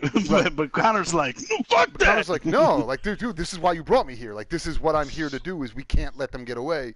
And so, and also because I looked at it from the point of view that he's not necessarily going to worry so much about his safety. He's more worried about, I need to stop them from getting destroyed so that I can, you know, we can question her and figure out, like, what the fuck is going on, and, you know, and obviously try to help the kid and all that kind of shit. So, like, it made sense that, you know, Hank would be like, fuck that, just let him go, because, like, in his mind, even though it's an android, he's still thinking, they're definitely going to die. Like, they're not going to make it. So why would you run over there? And then Connor's going to look at it like, no, this is the mission, right? The mission is at any cost. And it's cool that doing that also kind of creates him to start to plant the seeds of, you know, like deviancy or you know, at least start to contemplate the going beyond your programming into kind of that next level, which I think that was really cool, and it was very well done. I also found it interesting that you actually went from Hank being warm to you to Hank being neutral by making that decision. Mm-hmm. Because now Hank doesn't trust you as a fucking partner in a way because you're a fucking loose cannon. Right. Which is also funny because I'm like, yeah, you're the one that's been a dick about like, we tell you to fucking leave a bar and you won't do it. But, like, God forbid I fucking actually go chase a fucking suspect. You fucking all of a sudden don't trust me. I'm like, well, I mean, that's whatever. But, you know, I know some of it's just like the fact that, I mean, if you really want to take by the letter of the law within the game, probably part of that is just like, oh, well, I just can't trust that when I tell him to do something, he'll do it. Right. Right. Separate from the fact that, but like, no, I see the irony though. So yeah, separate from the fact that he's like a loose cannon, he does crazy shit. Because I'm like, fuck, that's what you do all the fucking time. I think it's more just that he's like, I told you not to go, and you're supposed to listen to me because I'm your, like I'm your human partner that tells you what to do. And so probably more that he was just like, oh fuck, he doesn't listen, which is going to make him maybe be a little bit less warm to me or something. Or maybe he's just pissed, right? Because he's just like, Could be. Fuck you, I told you not to go and you didn't do it, so fuck off. Yeah, or maybe he's been warming to Connor. He thinks it's a fucking suicide mission. He's like, "Don't do it," and then fucking dickhead does that shit, and he's just and like, ugh, okay, now I can't. He doesn't like the way that it made him feel. Yeah, like it maybe. And I'm spitballing here. I don't know really. I mean, it's us. Just it is whatever you say it is because it's your story. So right. But I thought that was cool. So before we move on, I think we're good to go. I don't know about you, but I think we're good to go on like starting to like hit the individual widgets of what happened. Yeah. And so I was able to pull up the cyber wildlife that we didn't really get to read in game, and I can kind of go through that article now. So the cyber wildlife article talks about the first Android zoo that opens, as you mentioned, and it says CyberLife, which is the name of the zoo, is set to open. Oh, I'm sorry, CyberLife is the name of the company, is set to open the first Android zoo in Los Angeles, which will exhibit all exotic species that have become extinct in the last 30 years. So that's pretty fucking cool, right? Like, that's very cool. And so loot turtles, polar bears, mountain gorillas, African elephants, and several species of tiger will be among the most high-profile attractions. So remember, this game is, 20 years in the future or something like that? And these things have all become extinct. Oh, that's a bummer. That's like the first time we learned that, right? That we know that fucking elephants and polar bears and shit, and African elephants, right? Yeah, have all gone extinct in that relatively short period of time. I mean, it's not. Yeah. That's pretty crazy. Wow. All right. CyberLife CSR spokeswoman Danielle Carnegie. So they got the Carnegies is still involved. Said the zoo caters to people of all ages and has a special mission to educate and inspire the younger generation about the importance of protecting our fragile environment. Cool. Though some environmentalists have claimed the zoo will diminish popular concern for the extinction of quote-unquote real animals, it's difficult not to be enthusiastic about technology being used to recreate vanished species. The animals themselves have yet to be unveiled, but CyberLife promises they will be, quote, more real than the real thing, end quote. No doubt an ideal weekend trip for the family. So, any thoughts on that? Well, first of all, two things, right? On one hand, that is super cool, like the concept of that to me, because that does seem like a thing where you'd be like, oh, wouldn't it be awesome to be able to go to, I mean, that's kind of like, Jurassic Park, right? I mean, that's why that book exists and why the movie is so huge, because we all know it always goes poorly, and that's what that whole thing's about. But the concept of like, hey, wouldn't it be great to be able to go back in time and see these things that are no longer around in a way that is supposed to be safe, right? And so that concept that's always been alluring to humanity is like, hey, wouldn't it be cool if you go to a place and be like, hey, there's the dodo, right? And like, yes, I get it, it's an android, but it's like, at least I get to experience and see what it's like. So what it would have been like, right? What it would be like if it's in the in the wild, right? And then, but on the other hand, I find it funny that they were able to kind of capture a clearly the most like marketing speak possible to say like it'll be more real than the real thing is like a thing that like an actual company would say that, even though you'd be like that's not fucking possible, like that doesn't make any sense what you just said, but of course you're gonna say that because it's like a buzzword to be able to say that it make people be like, we gotta go check out the new fucking CyberLife zoo because they said it's so real, it's more real than the real thing. You're like, that, I thought that was pretty funny because that's how they. Well, see about that. Well, let's see about that. I don't know about you, but I didn't really get a big, like the groups that come in and say they reference, and I could see this being a real thing where some groups go in and say, hey, creating zoos with these android animals kind of, what would be the word? Lessens downplays or cheapens the respect for the real life animals, and because then people will just think, oh, well, we can just recreate them, so who cares? Right. Absolutely. Yeah, it makes sense. The argument doesn't really. I don't know. It doesn't hold on water with me. I think you're gonna want to. I think I don't know. That's kind of a straw man argument for me, and that somebody's like, who the hell is really gonna argue that? I mean, I could see. Oh, let's get rid of these animals because fuck it, we can just recreate. I think probably the bigger issue, and this would make more sense. If they're saying that people are like, fuck them, we can just kill them because we can just make the androids, that wouldn't make sense. But if they were like, hey, look, it's already hard enough for us to tell people like, please don't go hunt like fucking elephants for their ivory, or please don't go kill lions just because you want to be able to post a picture on Instagram of one. it's hard for us to do that now when they're dead, they're dead. So imagine when there becomes this like, there's these like things that make it like it keeps them essentially kind of in existence forever. These kind of this android thing that allows them to exist in perpetuity. Not that people are going to be like, well, fuck them because there's androids, but it becomes like, if we can't even keep people fucking thinking about protecting our wildlife when that's not an issue, I can definitely imagine that this does make it a lot harder to make that argument, because in the back of your mind, people always know there's not the same urgency. So it's like, if you were going that route where you're like, oh, we're like PETA, where fucking 40 years ago when this technology didn't exist at all, we still had to fucking like beg and plead people just to not like murder animals for no reason, not go hunting, not fucking just cut down trees for no reason. Now that you have an out and you're giving people kind of a mental out in their head to almost allow themselves to care even less, because they're like, whatever, like there's there's another a solution to this problem. It could make that argument that much harder to convince people, because you're giving them almost a moral acceptance that it's okay. Yeah, once they know it's okay. To me, the only people that are going to use that as like the excuse are the people that were going to do it anyway.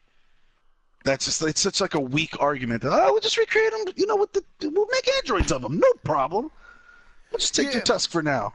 It's true. So I guess I don't know. In some ways, it's the argument of like, with legalizing certain types of drugs or something, where people are like, yeah, well, there's plenty of people that won't do drugs when they're illegal, because it's just that last bit of like the moral block that makes them feel like, I just don't want to do it because it's illegal and I might get in trouble. And then the moment you legalize it, now again, you can say that you think that's okay, and that part I don't necessarily care about. I'm just saying the people that used to have that argument would say, well, the moment you remove that final mental block that makes them say, it's not that I have a problem with drugs per se, it's the fact that I have a problem with the fact that they're illegal and I don't want to get caught or get in trouble. Once you remove that, yeah, fuck it, heroin sounds cool to me because it's legal, like let's do it. So I think that's more the argument, is like, yes, you're right, there are plenty of people that the people that are going to do it anyway, but there's that like, there's that segment of people that are like, once you give them that last bit of an out where they feel like, now I'm okay, like, because there's something that is that one thing that was that little twinge in the back of my mind that made me feel bad about doing something. Now that I'm like, oh, but now we don't have to worry about that part anymore. It's that kind of Lord of the Flies, right? We'll just bring them back as androids. It just seems like such a weak. I don't know, but yeah, I mean, just for me, I do hear. I would just. I can also imagine. Say like, oh, we shouldn't make this android zoo because absolutely a small segment of the population. I definitely agree with you on that. I think it's more that I'm not saying that I would agree with that argument. I'm saying I could definitely understand why there'd be groups that would make that argument, like that. I can follow the logic. Yeah, but they would say that, right? And then we would also argue that and say, well, that's bullshit, because if you think people are that shitty that we're like, I don't know, just fucking go suffocate birds because we can just make android versions of them. Like, those people are already crazy, so we should be more having the conversation about why are those crazy people here. But I also get like, there are plenty of groups out there like PETA and shit like that do some crazy shit already, or make some crazy leaps of logic, in terms of protecting animals already. So I can imagine that they would, take this as like a real fucking threat to their belief of like protecting animals or protecting wildlife or whatever. So it's just, it's an interesting. And along the line, I mean, and there are existing concerns about. So this brings me to my kind of like my last point on this article. Right. That it aside from the implications in this game, right? I've been struggling, and I don't know if you've struggled with this yourself, right? When we were growing up, zoos were a normal, widespread thing. Right. And even like Great Adventure had the safari. Yes. Where you would go through, you could see freaking lions, monkeys. The monkeys used to fuck people's cars up too. Yeah, they'd hop right giraffes, on the car. Like I would feed giraffes right from my hand, out and the I got of your to car. see, It was cool as fuck. And it was. I got to see these animals up close in a way that I never would if it wasn't for safaris and zoos and shit like that. Like, I would never see these animals up close. A lion would be something I would have heard of and like maybe seen on TV, and that's it. But I wouldn't know what it was like to see one in real life or be up close. And that experience is amazing. It is. But at the same time, then, all of the animal rights experts are we learn now. Yes. Yeah. Zoos are awful in the way that they're employed or they carry on now, right? And so I'm just like I'm torn between whether I want, right? whether I want to give my daughters the experience of, taking them to a zoo, and letting them see these animals in a way that I was able to and enjoy that amazing experience, but yet not wanting to contribute or feed into the mistreatment of animals. Well, so it is interesting that you say that, because like one of the things we have tried to do is like we will put on some of those animal wildlife 3D movies, where it's like, oh, we're just gonna you're gonna go underwater and we're gonna show you fucking sharks and shit, and like we've let the girls watch that, like watch those kind of things to try to build their interest or excitement about animals. Which that plays right into this, right? Like you are subbing it with like a VR experience, which exactly. And part of I would say though, it's not the real thing. Right. No, it's it's not like scuba diving, which is or even snorkeling, which is amazing. Also, part of that is like I'm not going to take my kids to go see a fucking shark, right? I'm not going to take them into the water and actually be like, let's go look at sharks in a shark cage yet, right? So it's like this is an easy substitute to do, because it's like, isn't it cool to see the underwater in a place where you actually are not like physically able to do that yet, right? Then when you go can watch take the them ones to an that aquarium. Well, so that's what I was going to say, but I have taken them to go to aquariums. Because once they kind of got into it and I realized, okay, they're like super excited just to like see shit on TV. Let's take them to an actual, like, we went to like the Boston Aquarium or something like that. And they were like, they fucking loved it. And that is one of those things where in many ways I actually feel worse about aquariums than I do about like zoos and shit, because you have these, because you have some of these animals that are like, especially like sharks and whales and shit like that are put in these tanks that are fucking. I got them in small tanks. I mean, pretty fucking garbage tank. I mean, at least like, and they're huge, and they like, these animals are like constant movement, or they fucking basically like, well, not, the whole thing, they're like, oh, sharks have to keep moving or they'll die, but like the whole thing is like they have to be in constant movement. So it's not even like a lion that's like it's not like a lion where you go, if you go to like a we went to Disney and we went to the safari there and they took us around. Also, that thing is fucking gigantic. So I mean, you can drive around on the safari there and literally sometimes just never see the animals because they could be out fucking hiding somewhere. Like, it's not like you're going to a zoo where do people have concerns about those kind of things? Like where they're preserves? They're not really zoos per se. They're preserves. Is there still? Because I'm not that versed on the issue, to be honest. There's a lot less of a concern there because those are intentionally created to try to replicate as much as possible. I mean, obviously they're never going to be a one-to-one to fucking living like on the wild or in the plains or out in wherever, like in Africa or anything like that. But you're trying to mimic it as much as you can, where you just have these huge open spaces as opposed to having these like a traditional, like when we would go to like the Bronx Zoo or something, and it was a fucking cage, and that cage was it was a decent size, but it was like, I mean, a fucking gorilla could go from one end. He could go from one end to the other in 5 seconds. I mean, it wasn't that much bigger. So you were basically just penning them in. I'm sure a human wouldn't like living in those conditions. No, absolutely not. And I mean, like, we know that like their lifespan is a lot less because of the fact that they're kept in these in these cages and stuff like that. Just because that's not what they're bred or how they are. That's not genetically how they're like built to live. Confined like that.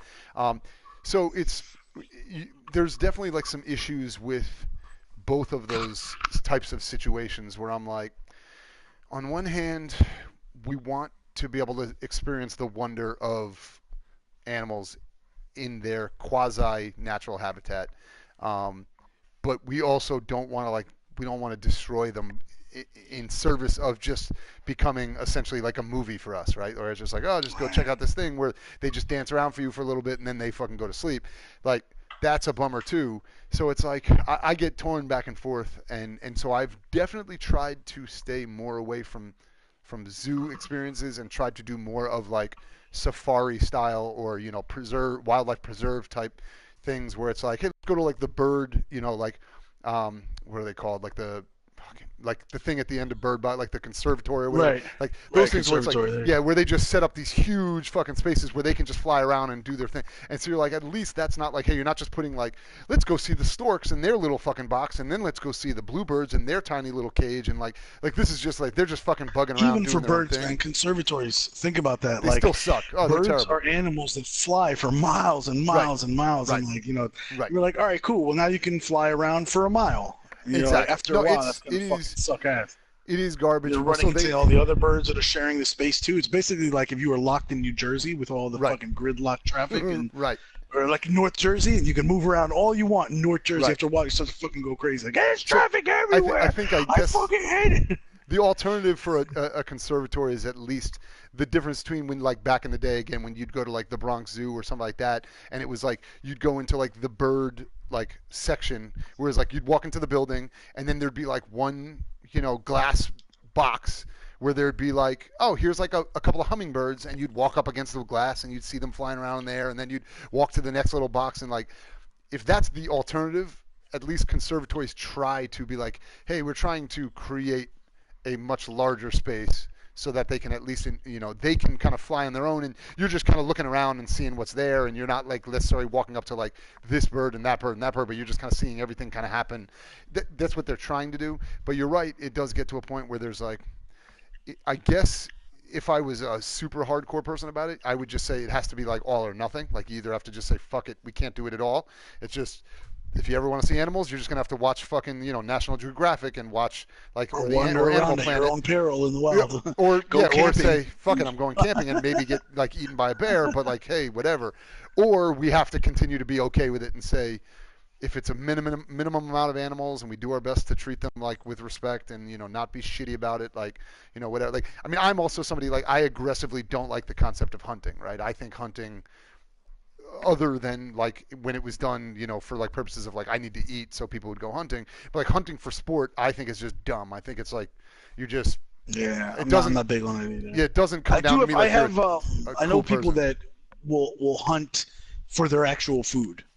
Right, like I said, yeah. I will say, like More Shots, friend of the shows, like he goes out, he freaking you know, he hunts deer, and he stores up on meat, and that's what his family eats, and that I can respect. Right.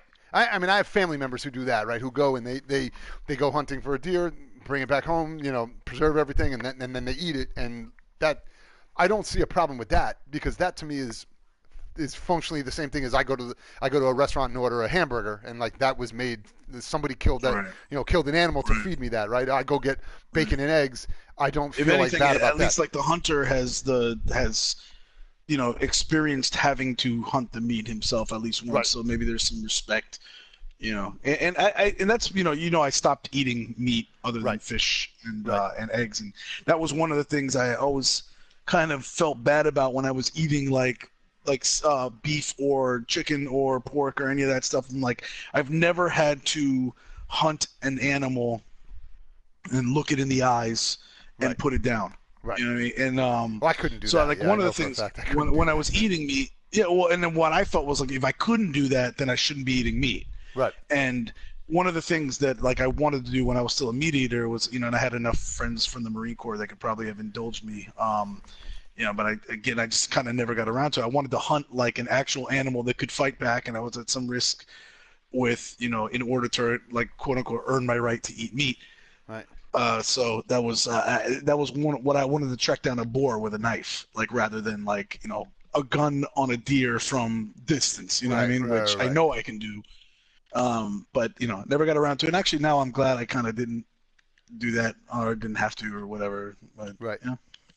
Yeah, your murder boar mission seems terrifying, so I'm glad you didn't have to fucking just be like, go to sleep, as you're slitting its fucking throat, and like, I had Marine buddies that would, like, you know, on a regular basis hunt wild boars with just a knife and their dog.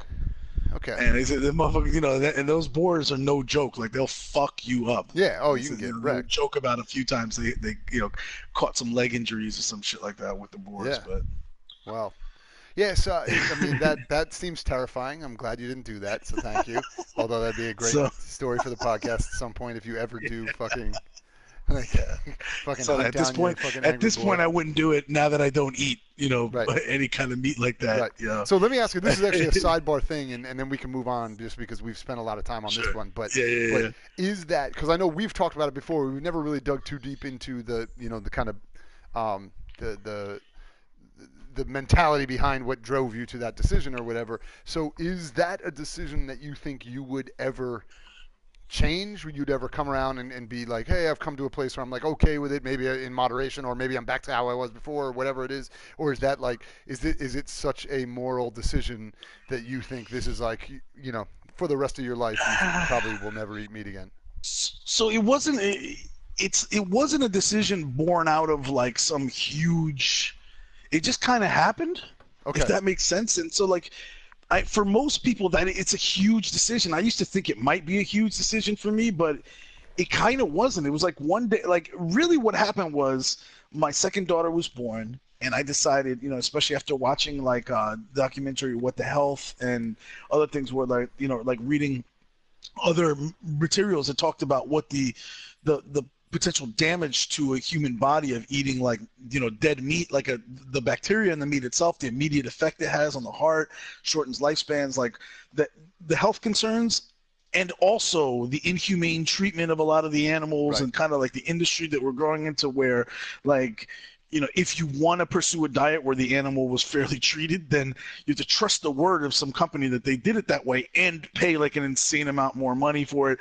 And then researching, like just reading like about the other options that were out there. Like we don't live in it's not The Walking Dead, right? Where we're like, there's limited supply of resources, right. And I got to go out and hunt. If I have to fucking hunt a deer to live, I'll hunt a deer to live. I don't have a problem with that. At this point, I don't really like taking any life, but if I need to hunt a deer for my family to survive, then I'm fine with it.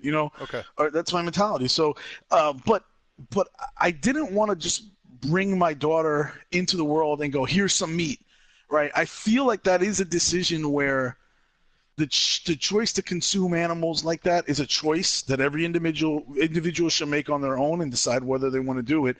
And I don't want to force it on my daughter before she's old enough to understand it, because I don't need to. Right. It's not like, and my doctor, her pediatrician initially had some concerns. She said, look, most families, like that try this, there's iron deficiencies, there's all kinds of stuff that comes with it.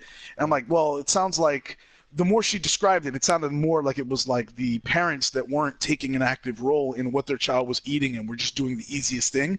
Right. And when meat was removed, they weren't taking care to make sure that their child had the proper nutrition. And I was like, I'm not that kind of parent. My wife's not.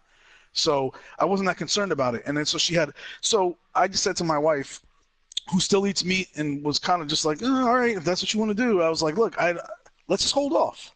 If she starts to become nutrition deficient, then we'll go and we'll start having her eat meat. But let's hold off and kind of see where it goes, And then it was a little, took a little extra effort on our part. And one day, like, with all the frustrations of the new baby and everything, my wife kind of just like in the middle of like us arguing about, whatever it was, she was just like, well, you're being a hypocrite because you don't want your daughter to eat meat, but you still eat meat. And I was like, you know what? You're right. So I'm gonna just do this with her and just see how it works out. Right. So I just stopped eating meat that day. And then the next day I realized, I'm like, I tried I did research on the other like foods I could eat and everything. And I was like, there's still a lot. And I still eat fish and I still eat eggs. Right. So with that takes away, and I still eat cheese and all that. So I'm not vegan. I just, I'm like pescatarian. Right. And so, and that ended up being like, made it a lot easier because I could get my, like all of my stuff from all like the nutrients I was missing out on meat from like stuff like cheese or even like the egg yolks or the fish and stuff like that. And my daughter got the same thing. So she's had blood work done and everything. And she's showing great blood work. Right. So the doctor has no concerns at this point. She's like, oh, well, she's still eating cheese and drinking milk and all that other stuff. So, and we even restrict the amount of milk too, because milk has its own stuff. I'm not really that. So, I'm trying to get her used to, like, she likes coconut milk and almond milk and that kind of stuff too. So anyway, it was just like a push for like a healthier lifestyle. And to tell you the truth, man, there's so many options that are not related to pork and beef and chicken that I really don't miss it. Whereas I would go to a nice restaurant before and be like, oh, I can't wait to try their filet mignon or what their steak tastes like. Now I really love tuna steak. Like tuna steak is amazing to me. It's so good, or like, right. I can even fuck with lobster, like shrimp, or there's healthier types of fish that I've been into, what I mean, that aren't the bottom feeders and shit like that. That, I just tried some tonight. So anyway, there's a ton of options, and that's why I feel like in today's society, I don't need to eat dead animals. So why do it? Right. That's cool. Yeah, that's interesting. Yeah. That was a more in-depth answer than I expected when I asked Yes. that question. So that's cool. No, it was cool. I mean, it's interesting to me because like I mean that's an actual honest like CraigMakk Serious Jest thing that like for real. This is not like we're not playing it up for this discussion at all. We have talked about it. I know that obviously Jess doesn't eat meat, and we've hung out and ordered food and made sure that we get stuff that he'll be able to have and we can both enjoy. But we actually never really dug deep into the reasons behind it. It just kind of was one of those, hey, I'm not eating meat. I mean, I'm sure that's one of those, you're probably, as somebody who doesn't eat meat, you're probably like not super excited to every time that comes up for somebody to be like, tell me the entire story. And so I always felt like, well, you're not kind of just like venturing to say it. And so I don't also want to be an annoyance and be like, hey, so justify your entire decision to me. It's like, let's sit down and talk about it. So it kind of just never came up. So I'm actually just throwing that out there for anyone listening that like, so you don't think this is like, of course he already knew, they've talked about it. He's just asking so they can have this conversation on the podcast. It actually just felt like this was, if there ever was going to be a time that we would talk about to bring it up. Felt like the time to bring it up, and so it's interesting. And also, Dude, this game really does bring in all I was aspects. We were going to take it back to what we said in the beginning. If you thought we were fucking with you when we said we'll get down some crazy fucking rabbit holes, the fact that we just talked about going pescatarianism for the last 15, 20 minutes, and the fucking safety of animal treatment in fucking bird conservatories should tell you that we will go down some motherfucking rabbit holes in this episode. So, but I will say to anybody that's watching this or listening, like I will tell you, number one, if you have thought about getting off of meat, beef, chicken, pork, I mean, you could choose to do one at a time if you wanted to. If that has been in your mind, number one, watch What the Health. I can't recommend that documentary enough. You should put that's that in number the room one too, as just What the Health. Yeah. All right, we'll do. Yeah, that would be a good idea for people. So definitely watch that shit. Watch What the Health, and then secondly, if you've just been like curious, like what if I just remove this shit from my diet? But you've been curious about it, but you're like, oh, I don't think because most people what I hear is like, I like that you're doing that, and I've thought about doing it myself, but I don't think I could do that, right? Give it a week, like literally just for a week, or even like, what I did? I didn't do it. I didn't eat meat for like a day, right? And then the next day I was like, I don't miss it yet. I'll just do it for another day. And I was like, I don't miss it yet. I'll do it for another. And here I am, like 7-8 months later. Right. I don't miss it. I've never missed it. It's never been for me like, I don't look back and go, oh man, I'm doing this for a greater good sacrifice. I'm just like, it's some shit that I don't feel is really beneficial to me to have in my diet, and now that I just stopped eating it, like I don't even miss it. So I just keep doing it. So it's not really a choice. It's not a hard choice, put it that way. So I challenge anybody who's thought about doing it, do it for a day. Just one day, just don't eat meat, and think about the otdo options you can explore and do it like remove one thing from your diet and see how much you don't miss it. If you really, really miss it and you love it, then bring it back, whatever. But don't put a lot of stress on it. It's not the same thing as a diet. You know what I mean? Where you're like, where a diet where you're like cutting calories and you're like, fuck, I'm really, really hungry and I really want to eat, but I'm not going to. It's not a struggle like that. Right. That also feel as fulfilling and good for you. So that makes sense. Yeah. And I think people build it up. People do build it up in your own head, right? The fear of how hard it's going to be, and like how much, like, man, but I fucking love cheeseburgers, and I'm going to be honest right now, I fucking love cheeseburgers. So like that. Oh, Craig, the Impossible Burgers, and the Beyond Burgers. Have you tried those? I have. Amazing. So I've been to some places where they taste better than some real actual cheeseburgers. Like they're aggressive. Right now, I'll name one that you wouldn't even think of. I don't know if we've had this conversation offline. White Castle. Yes, like my wife went. Yes, you mentioned that, which you were like, it's actually better than everything else they have. Yes. My wife went and got White Castle for us one day just because she was running behind and was like, I haven't had it in years, and she was like, I'm gonna get White Castle because like she heard they had the Beyond. They used the Beyond Burger, and the Impossible one is starting to gain slight popularity over the Beyond Burger. But we had so she brought back the Beyond Burger for me, and she was like, it was weird because her burgers were ready like almost instantaneously, like they already had them. But for the Beyond Burger at White Castle, you have to wait for it while they cook. Cause you have to wait like 15 minutes in the drive-thru, like on the side, for them to cook it. And then when she brought it home, then she was like, "Oh, let me just taste some of yours," and it had a little bit of mine. I was like, "Fuck." Because then she ate hers. She was like, "My burger tastes like shit. Like yours is amazing, and mine burger's like shit." So yeah, if you have a White Castle by you, get those Beyond Burgers from there. They're actually really good. I had those. So sidebar, which is also just completely random and funny. I just get like articles pop up on my phone, from like Apple News or whatever, that kind of shit, and they just popped up an article. I just sent it to you, Jess, and I just dumped it. It should pop up in the room in a minute. But this literally happened in the last 10 minutes while we were talking about this. Like the article was entitled, it's entitled "We'll Always Eat Meat, but more of it will be quote unquote meat." And then the entire thing is actually talking about, like, it starts talking about flexitarians, which are people that don't officially give up meat altogether, but have made a decision to say, hey, I just don't need to eat as much. Like, I need to find alternatives to it. And maybe I'll eventually get to the point where I give it up completely. But in the meantime, I want to kind of back away from it. And it starts talking quite a bit about, like literally the opening article, the picture is the plant-based Impossible Burger. And then they talk about the Beyond Burger. And they talk about all these other alternatives that people are starting to engage in that are more more healthy options, but also taste great, because that's always been the problem in the past when people were like, well, fuck, I don't want to eat tofu, right? The old school vegetable burgers are awful. Right, that shit was awful. bad. But the new shit they have is amazing. Once they started getting into like black bean burgers, and then they got into Impossible Burgers and Beyond and all that stuff, you started realizing like, oh, it's like the texture and the taste and the like, all that shit's pretty great. So that should pop up hopefully. It's probably better for you because like whatever they use to make burgers is usually like ground beef, so it's like all these different nasty parts probably of the cow that you wouldn't like cut and be like, oh, have this as a steak, but yeah, I'll grind it up and you'll eat it as a burger and it'll be yummy like a hot dog. Right. Fucking take the intestine of the fucking pig and then stuff a bunch of the fucking ground up hoof of it or all the other fucking weird shit in the pig and stick it in there and you guys will eat it. Right. Which is like, yeah, sorry to ruin it.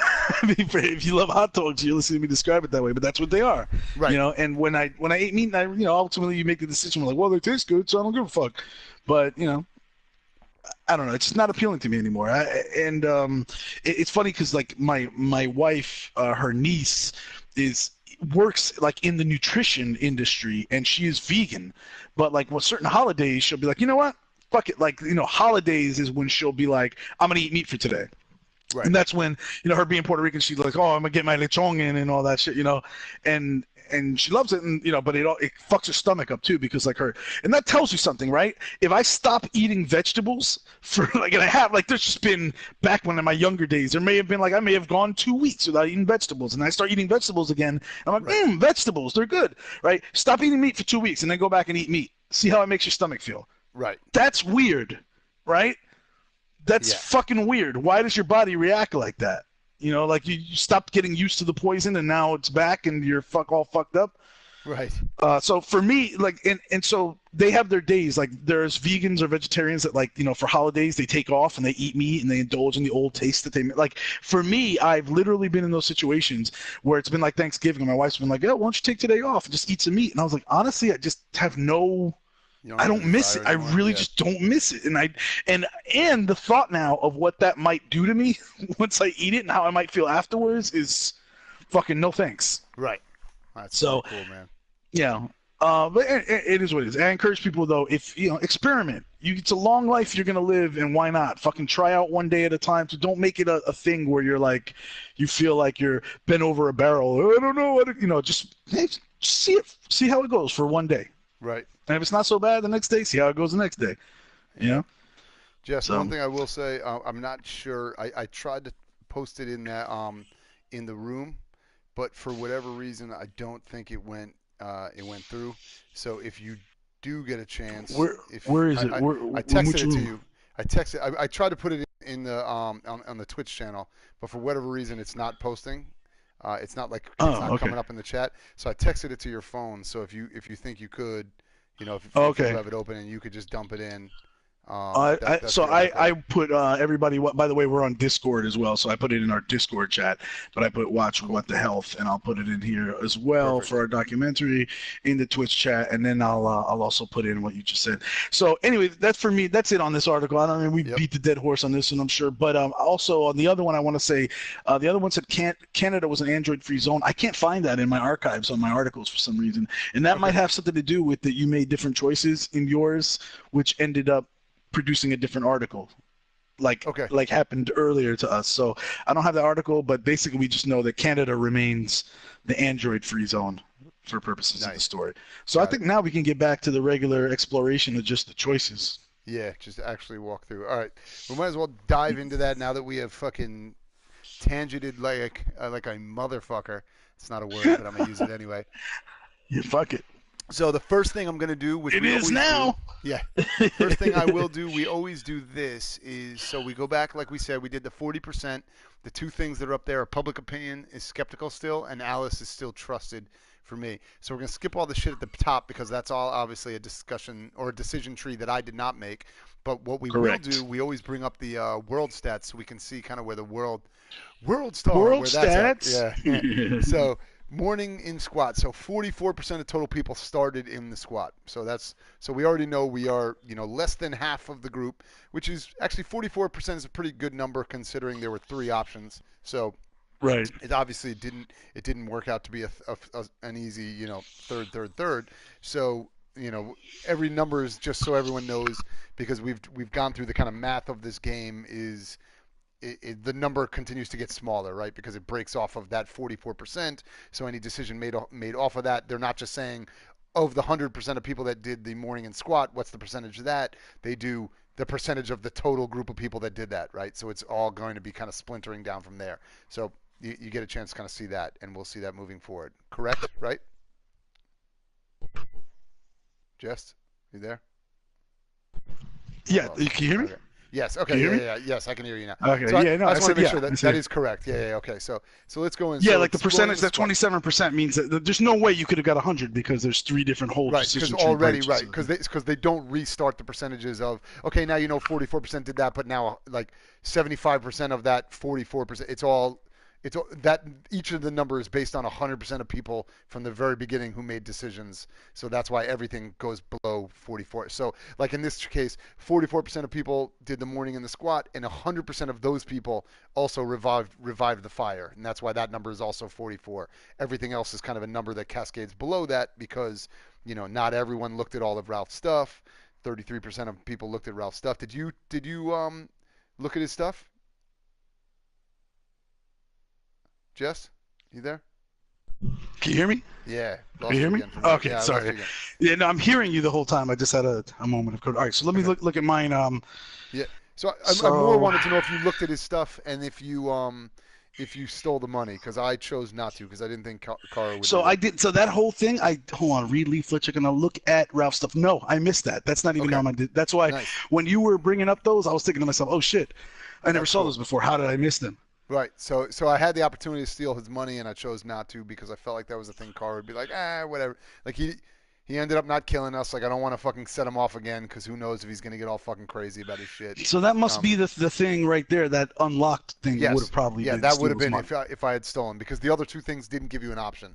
So the only unlock underneath it would be did you steal the money or not, and I chose not to. And I did not read the leaflet either. I didn't see what leaflet. That was a weird leaflet she looked at. I didn't really get what it was about. Neither did I. They didn't give you any. It just said something about that company RA9? or whatever that company was that we saw with the 2 guys on the cover of it. But you couldn't read it. You could just look at the cover. So I don't really know. Or maybe you could read it. And I didn't see RA9's a different thing. RA9 is a thing. No, RA9's what's on the wall. The leaflet was like literally like a company, and it had 2 guys on the cover, and I don't remember what the specifics were, but it was literally just like you just found that. So I'm sure that'll become. I did check on Alice. Right. Well, it's funny that 44 people did morning on squat, but only 38% of people checked on out because it's like the second you stand up, it's the first. What kind of fucking the whole point of her is being there is to fucking take care of Alice. She's okay. What kind of fucking bad babysitter doesn't check on Alice? Right, and also remember, it's literally the game starts with you standing over her, and that is the very first. Like you have to walk away from her to make that prompt go away. So it's almost like the game is saying, "Hey, motherfuckers, you should probably check on Alice." And people had to be like, "Nah, fuck that bitch," and walk away from her. So it shows. The motherfuckers, it was those practical motherfuckers that were like, "Nah, I don't have to hit a button to check on Alice. I'm looking at her right now. I'm seeing her. I'm She looks looking at her alright. right now." I was just laying fine. down next to her. She was fine 5 seconds ago. I need to check on her again. What is she fucking is she that high maintenance? I need to check on her every 5 seconds to make sure she's breathing. Anyway, so I did it also. Of course, everyone revived the fire, and then you can see right there that slightly less people read the Android in Canada one than the cyber wildlife one. So, Yeah, that probably has to do with the prior choices then. Right. So now again we go into the go upstairs, and then these are the things where this was an unlock, so people could have not done this. And I thought again this was cool that it allowed us to get back to kind of starting to converge, my storyline and yours to be like, oh yeah, because you even did mention it right away. You're like, oh, you still look like a fucking dumb android, you idiot. And I was like, that does suck. Maybe I can make something work with that. And then they gave me the option to do it. I did it. So it's weird. 100% of people cut and colored hair, but only 33% of the people found the clothes, which is pretty cool. Well, and that probably again it has to, if you found the clothes in the laundromat, then you wouldn't need to find the clothes. Oh, true. Yes, you're right. You're right. So I don't have that. That part is still locked off to me. But why is and the even cut though and they're color showing hairs as unlocked, because 44%. I didn't have to because I found the clothes in the laundromat, but there's no instance in the game where you would have had a cause to cut and color your hair. Oh, so you had to do it there also. Yes. Gotcha. That makes sense. That's cool. So that was a thing that only was going to happen in that house, whereas the changing clothes thing happened. Could have happened in the laundromat. Could have happened at the laundromat, or it happened here. So it just depends on basically what clothes you're wearing, which that's cool. See, again, so this is why the numbers are most interesting to us, and you will hear us talk so much about the numbers, because also as just like generally being interested in the numbers part of this game, and I always have been, back to Telltale and all that shit. Like, I like working out, like, oh, okay, so here's where a couple of these different permutations broke off and lead to why, like you said.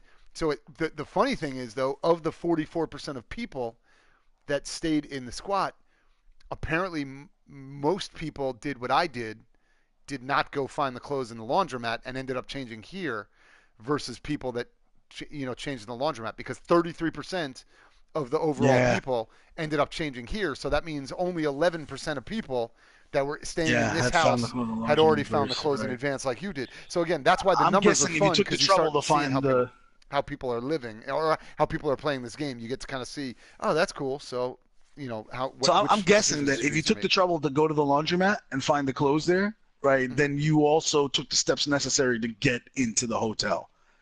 So that might have had something to do with it. True. Yeah. Whereas a lot of people like you might have just been like, fuck it, I'm just going to board up in this house. I don't need to go into no fucking laundromat. Yeah, that's probably true. You're right. Yeah, because you're already doing the investigation at that point to like find the things you need to get into the, so to get into the hotel. So at that point, it's probably skewed towards people that that found the other step of getting money. Right, you need to get money too, steal money at the store. And that was where I got thrown out of the store first, or had to run out of the store for. So you're 50% of the way there already. So the numbers are skewed towards well, how many of those people did the other 50% and then got into the motel? Which is cool. So that's awesome. So it makes sense. So all this stuff does make sense.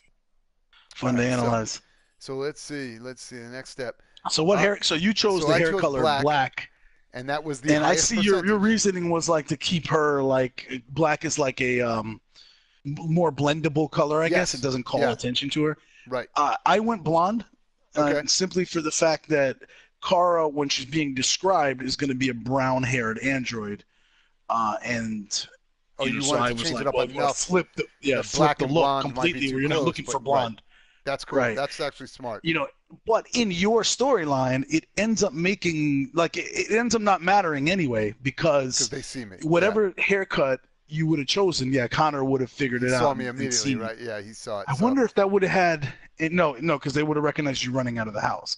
Right. So, but for me, since Connor failed to find her, it worked out great. You're still in I got clear. a new haircut, completely different hairstyle, completely different color. And they have no idea what you look like anymore. So that's cool. Yeah. So for me, I could have gone straight fucking white if I wanted to, and because Connor already knows. I'm looking at you, so that's cool. So it's cool again that black was the highest one, brown was the lowest by far. Because that was her original hair color. So what kind of cycle keeps it brown? Goes back to brown. Yeah, exactly. So that's right, because it was the options were to switch to black, white, and blonde, and then after you switch, you can switch back to brown if you want to. Right. So it makes sense. Yeah, somebody would have had to switch away from it and then be like, nah, I want to go back to the one that she's fucking gonna get. I like how she looked more with brown. Yeah, exactly. So yeah, I was actually torn between black and blonde, which were the number 1 and 2 choices, and then I just kind of thought the black made her more nondescript with the black jacket, so it actually kind of just went together. The change clothes. It's interesting. I wonder what the two other things, but I don't know what those are. Yeah, I cannot. I can't maybe it was imagine. Maybe it had to do with like finding more stuff. Maybe she could have found a hat, or maybe she could have found something else. Right. Could have been extra clothes. Yes, you're right. There could have been something else she could have done, which is still, again, very cool. All right, so Yeah. remove LED. So we all did that. You had to. Find the corpse. Yep. So, again, now only 30% of people did that. Did you find the corpse? Yeah, I did.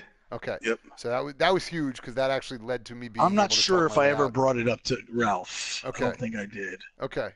Because that was literally the only way I did get out of that situation. Although we have already discussed that you went way more like, yo, okay, cool, we'll sit down. Like, whereas I was a little bit more confrontational, so it makes sense that she brought it up like, I know you murdered him.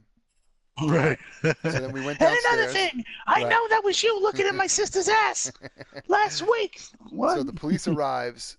Oh, so that was 100% of people that happened to. So I again, sometimes it's hard to know is that like a thing that there was a way you could have done something that. No, like, I think it's just, I don't know what that's a mess up. I don't know why they have the percentage there if it's a thing that just happened to everybody, because usually it's like a go downstairs. You had to go downstairs, so they don't put they don't say 44% of people didn't just sit upstairs like a fucking lunatic until the game fucking ended, right? Like I wonder if there is maybe an opportunity, but it doesn't seem like, because it only skews off to one thing. So usually when it only skews to one thing, there's not really a choice, right? So Ralph wants a family meal, so I refuse to sit. So I agreed to sit.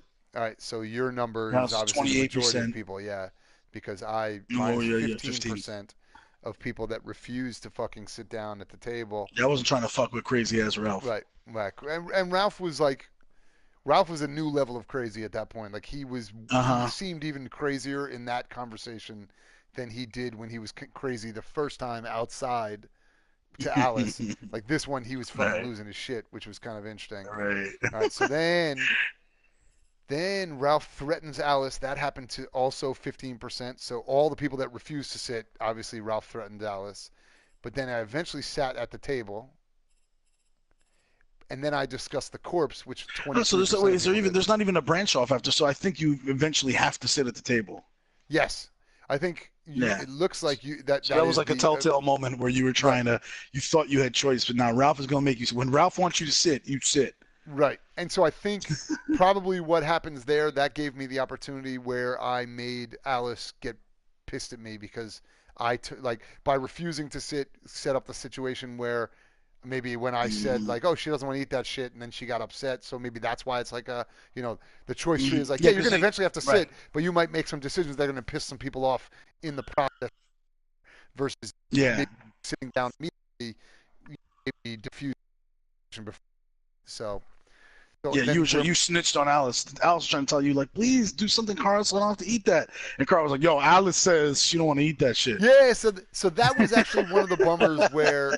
In my head, I was hoping that it would be more like seriously, like humans don't eat that shit. She's not going to eat that. I didn't necessarily know she was going to just straight up say like she. Well, the prompt was pretty clear though. She said it just like right. She doesn't like that or whatever. Humans don't eat that or whatever. I think she's... Right. I know. No, I don't think the humans don't eat that thing. That came later as like a softening of the blow. Right. But what she originally said, he was like, "What? What did she say?" And you were like, "Tell him." The prompt was clear. Tell him. Yeah, it said she doesn't want to eat it, or she didn't say anything. Won't eat it, or you can lie to him. And so I was I was hoping in my head maybe it'd be smoother, but like I was like, probably I should have known. In my head, I was thinking it'd be more that she'd be like, yeah, no, she's just not going to eat that shit. I didn't know it would be more like a snitching on Alice thing, but it's fine. So anyway, under discuss corpse, what did you choose since you said you didn't try to convince Ralph? I did actually. So looking back on my choice, I didn't remember, but I did discuss the corpse. Okay. So you brought it up. So 23%. I brought it up. I also had to try to convince Ralph at 16%. And I don't know what the last one is. You did two of them. Okay. So because remember, mine was you can discuss the corpse once. Yeah, you pissed him off, and then you went right to like, what about the corpse? It doesn't piss him off. He just says like, no, he was already dead when I got him. And so you could say like, oh, okay, I believe him, which is probably when you like tried to convince him. And then or there was the other option to straight up say to him like, I know you're lying. Tell me what really happened with the corpse. And then he's like, I'm sorry, I didn't mean to do it. Like sometimes I just get pissed, and that's when he like fucking apologized. So I just doubled down on discussing the corpse twice, which is why that's the only thing I have unlocked. Whereas you discussed it once, and then when he was like, "Nah, he was already dead when I got here," I'd be like, "Oh."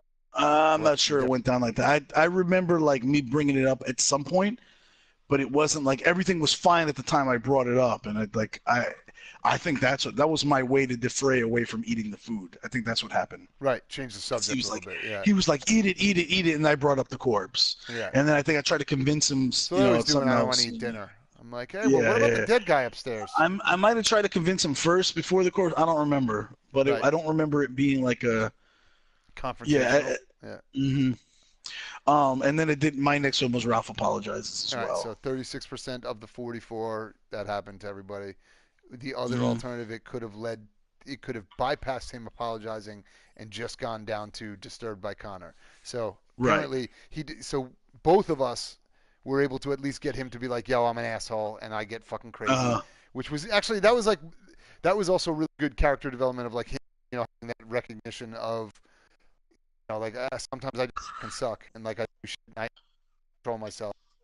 A little bit. The Ralph insight into, character like, is the way Ralph- weird, right? Because like he's kind of terrifying, and then on the other hand, he's kind of like sympathetic in a way. He's like he's bipolar, or like he's definitely like traditional kind of like these crazy, almost sometimes like these horror characters in movies and shit where the guy's like off the fucking rails going crazy, but then it's just like, I don't know why I do this, I'm so sorry, like you have to believe me, you gotta, and like almost gets you to be like sympathetic towards him, right?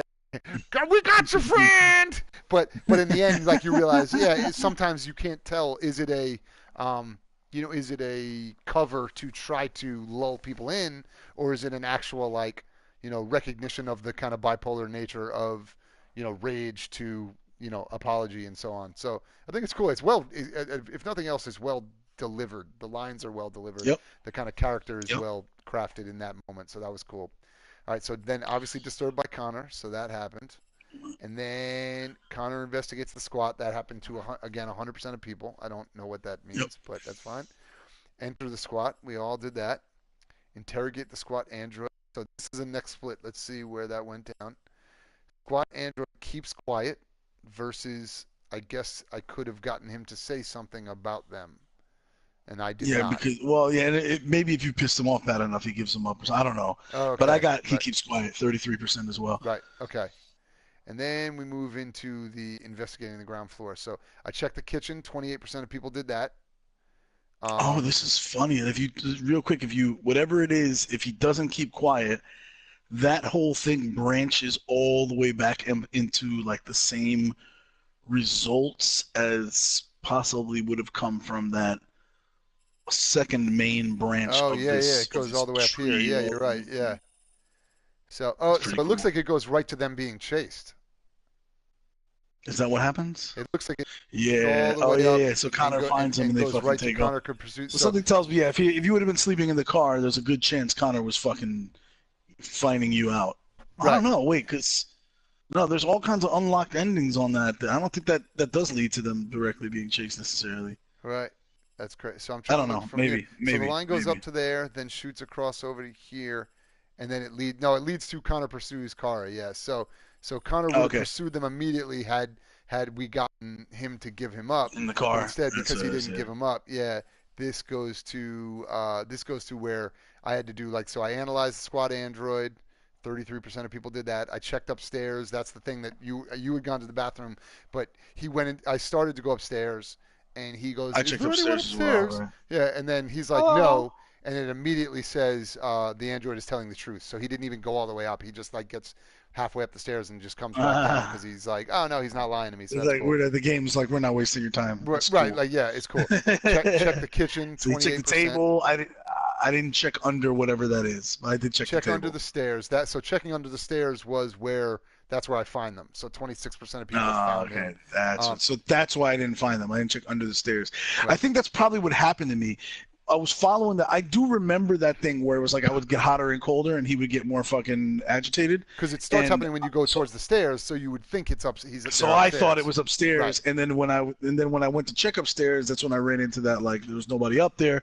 So then I was confused, and I didn't think to check under the stairs. Right. And so I did check the kitchen. I checked the fireplace, and there's the unlock where you. So when I wasn't able to find stuff in time, that last unlock right above check the fireplace is Hank commands Connor to leave. That's what I was going to ask. So I was going to say, because right before I found them, Hank yelled, and I don't know if you were back from the bathroom yet for this, but Hank's like, I wasn't. Connor, what the hell are you doing in there? And he was just like, Right. give me one more minute. So I assume that, and then that was literally as I was walking towards under the stairs. So I'm guessing that it's like if I had waited another 30 seconds or something, he would have just been like, get out of there, like there's nothing in there, and that I would have gotten like what happened to you. But I actually got to the stairs in time. So basically, so for mine, Hank so you would commands either Connor get one of leave those 7. two. You either get check under the stairs or Hank commands him to leave, because obviously those are the two ends to that scene. Well, so Hank commands him to leave is 7%, and you add that to the check under the stairs of 26. That's still only 33% of the 44% available. For well, no, this. but that makes sense because again, Squad Android keeps quiet with 33%. And that's what leads to you have to get him to keep quiet to lead to this moment where you. So that's the 33% of people. That's 100%. So this makes so much. This is like a cool math problem. Right. So what happens if Hank commands Connor to leave the squad android? Then Connor looks back, right? Like he while him and Hank have the exchange, he looks back and the squad android disappears. Okay. So Ralph is gone when Connor looks back, and then Connor just leaves kind of frustrated. And then my ending for this, which is right to the right of that, is Kara and Alice undiscovered in squat, and 7% of people had that outcome. 7%. Okay, so mine, as you can see, is obviously based after checking under the stairs, leads to squad android attacks Connor. The AX400 and child escaped. So yours went down to here, and that's, I'm assuming, this big box on the bottom corner is where yours ended with they leave undetected, whereas mine shoots up here to the Connor pursues. Undiscovered. My Connor pursues Kara is also where that line that you're seeing that comes above AX400 and child escaped. That's the one that shoots off of the alternative to the squat android keeps quiet. So had he made a noise, had he given them up, it would have gone right up to, oh shit, okay, they're over there, and then the pursuit would have happened anyway. So basically, Ralph keeping quiet made us have to do the digging to figure out if they're there or not, which led to this break. So 70% of people now had the Connor pursues Kara thing. So that's why yours is only like 7%. Because this is the vast majority. And again, you can see now the reason why this number goes all the way up to 70 is because this is pulling not just from the squat. This also could have happened off of the car or off of the motel. So now the number gets high again, because you can see these lines are coming off of the other two, versions of the story as well. So run towards their last known position. That's what we did. So I reached the fence in time. 66% of people did that. So obviously I could have fucked that up.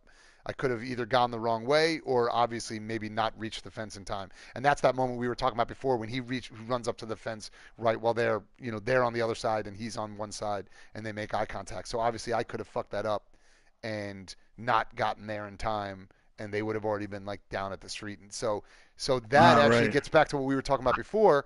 Is that going to change some of the story? Because now that I've actually seen them, I know exactly what she looks like, her changing clothes and hair and all that stuff. I know what she looks like, versus if I didn't make it in time, maybe she would have been already down on the road. He doesn't get to see what she looks like. So, who knows if that's going to actually have some downstream effects in the story. Because we'll have to wait to find out. Right, so we'll see. So from there, Kara and Alice are at the highway. That was 66% of people again. So all the people that reached in time, they made it to the fence. It could have gone where I didn't run to their last known position, which would have ended, right? Because you can see above that goes to 2 extra things that end the actual game right there. So maybe none of this actually happens. They just get away.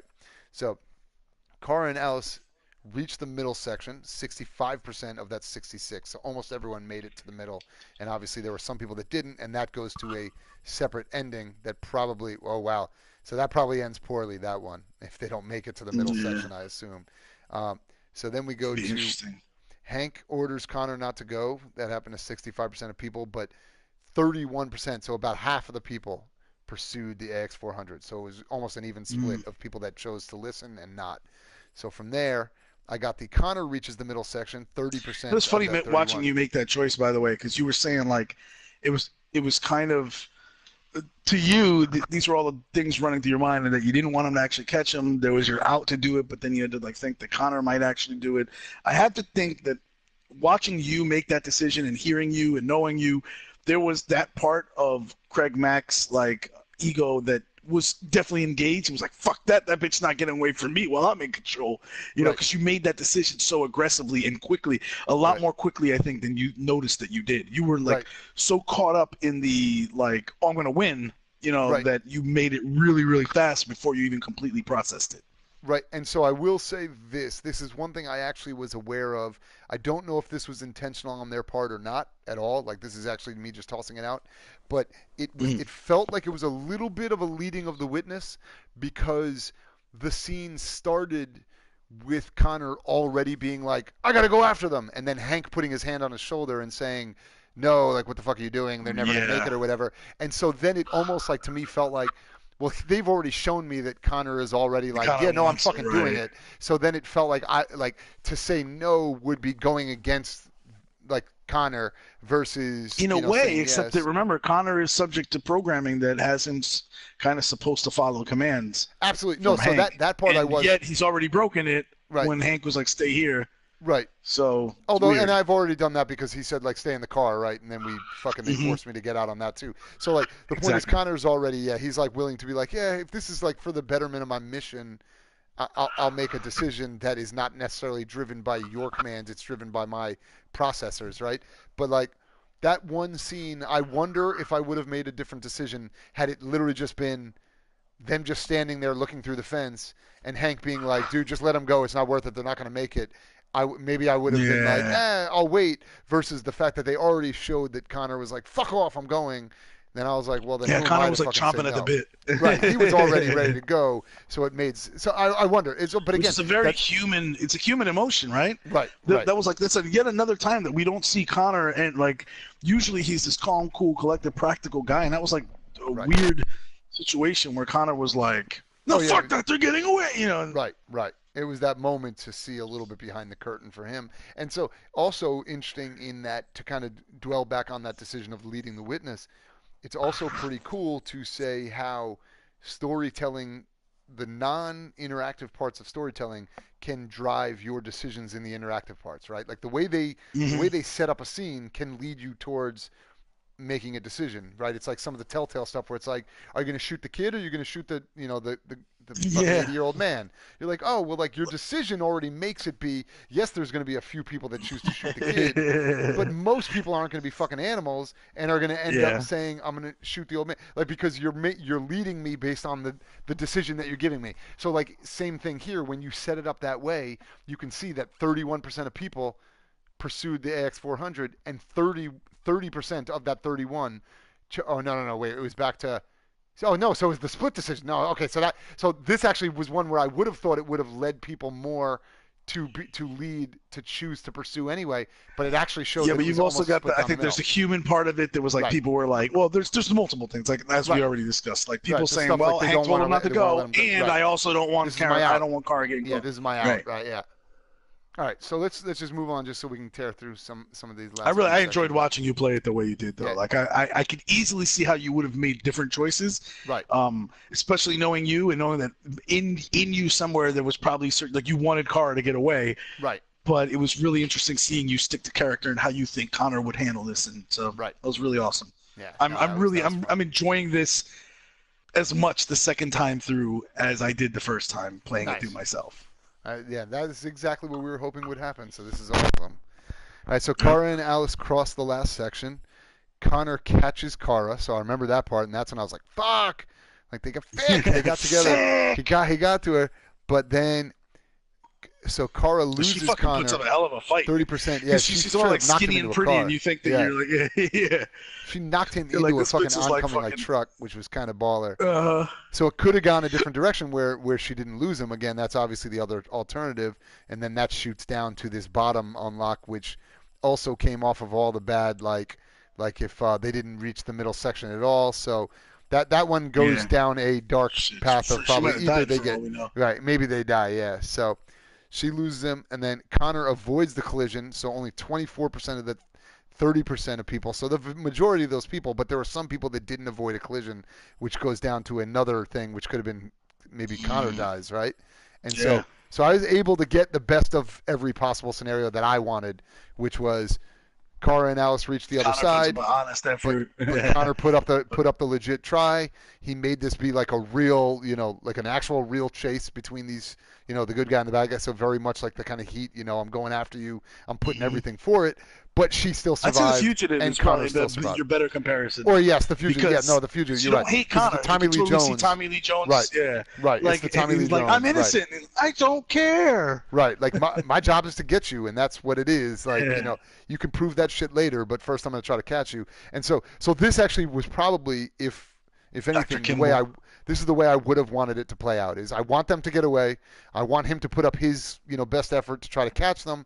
I want them to both survive. So right now looks like they both could have potentially died, or she could have been caught.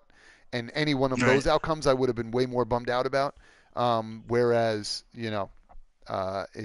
this one turned out well. So it seems like, again, the vast majority of people did make it, because you're talking about 59% of the 70% of people that pursued survived, but that 11% of people didn't make it. So I guess that means they died, or something bad happens, right?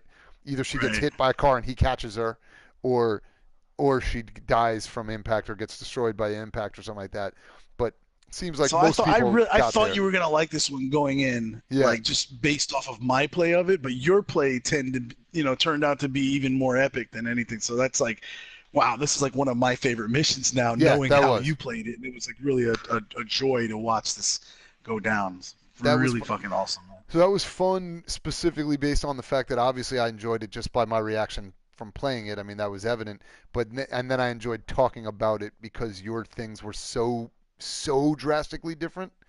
We've now had two back-to-back, Kara-related episodes where things were pretty different, in terms of the decisions I made. I love this storyline. Yeah, it is great. And I mean, she is, but by the nature of the story, she is the most sympathetic character, right? Because she is, first of all, I mean, obviously just by the fact that she's a female, like as men, we're going to feel like a little bit more of like to protect her, right? Whether right or wrong, that's just going to happen on the back end of the story. But then separate from the fact that she is, running away from this piece of shit guy, and she's protecting her daughter, so his daughter from him. The piece of shit guy being Todd, the original. Right, Todd being a piece of shit, yeah, and then she's protecting his kid from him, who his kid happens to also be a female. So you're like layering on top of it all of these kind of, male, like this feeling of wanting to protect them, and then the fact that she's just genuinely good. She's just a good character, and then the girl, the fact that you protect her because she's just, you feel terrible for what she's been through.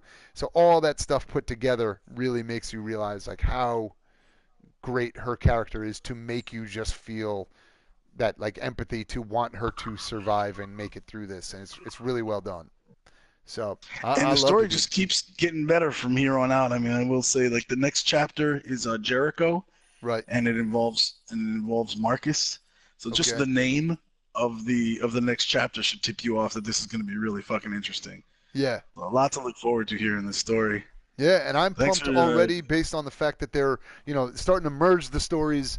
That did live up to all of the hype that I thought it would, of having the characters kind of interact and meet up, for the first time. And then the fact that they layered on top of it that, you jump between characters who might be playing at odds to one another made it even more interesting. And it's just, so they're doing a good job of merging the mechanics with the storytelling, right? So making the mechanics add extra levels of tension to it because of the fact that they can play with the storytelling by adding a mechanic that makes it be, like you get nervous when you're like, fuck, oh my god, like I don't want to catch you, but I also don't want you to get away, and like whatever. So this is awesome. Just don't get the little girl killed by traffic. Don't look at the little girl killed by traffic. Oh my god, if that did not come across to anyone listening, that how tense that scene was for me in terms of like every time I fucked up and I was like, no, not Alice. Like it was that was fucking good. So well done, Jess. It's another killer. Thanks for another continuing banger, this journey. Man. Yep. I'm looking forward to Jericho. I mean, again, as far as Twitch goes, the code has been, the way we've been naming it, because you can already see what game we're playing on Twitch. So we've been calling it The Road to Jericho on Twitch, and then we switch it over to YouTube. We just call it Ready Player 2, Detroit Become a Human. Right. But yeah, the road to Jericho, and Jericho is the next chapter. It's about to come to an end, maybe. So we're about to make it there. So we'll see. So I'm excited, man. Well, thank you very much, dude. This has been a killer episode. How many what's it called? It's Not Your Father's. Did you make it through? Oh, just like 3. 3. Well done. Yeah. Yep. Yeah, I did. Yeah, how about yourself? So I did okay. I did 2, but that was also I was playing a lot more, so I didn't have as many opportunities to get up and grab anything. But it was good. I enjoy those. I highly recommend them, and I am looking forward to whatever the next beer of the show is going to be when we actually make it to Jericho. That's going to be a big one, man. All right, dude. Thank you everybody for listening. Thanks for checking us out. Ready Player 2. Check out Live from the Man Cave, livemancave.com. We have all the information listed in the chat right now, but you can check out the actual podcast on all of our. By the way, I didn't get your text didn't go through either on whatever else you wanted me to post from before, but we'll send it out.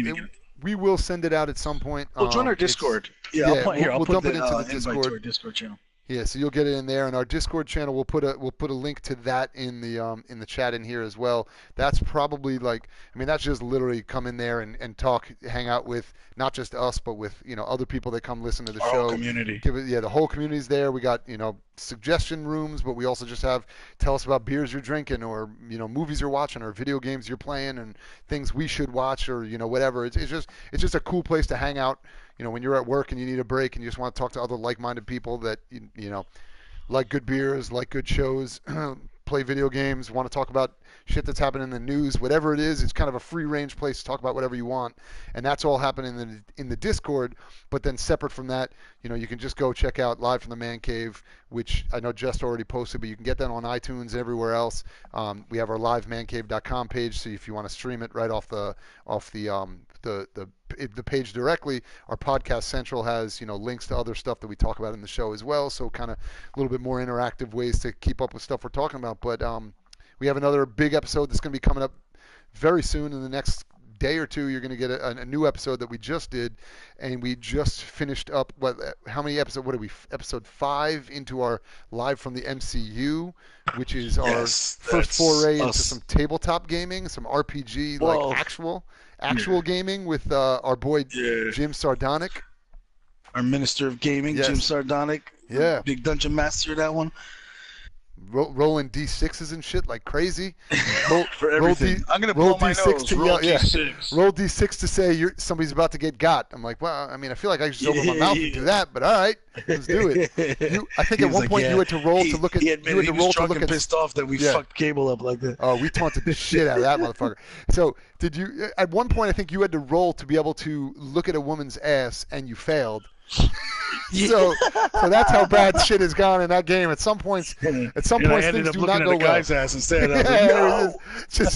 That's not like the alternative. That shouldn't just be if you fail at looking at hers, you look at his by mistake. I'm like, I know how to control my eyes. 50% chance. Right. 50% chance to look at the chick's ass. So go check that shit out. That's Live from the MCU. So that's Live from the Man Cave universe.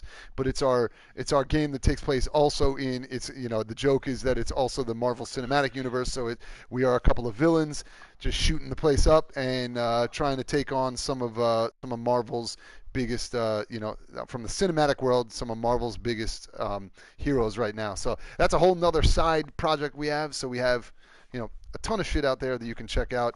And we have already talked far too long on Ready Player 2 right now. But anything else you want to throw out there, just before I had so much fun doing this. The talk is going to happen. I have a lot of fun doing this.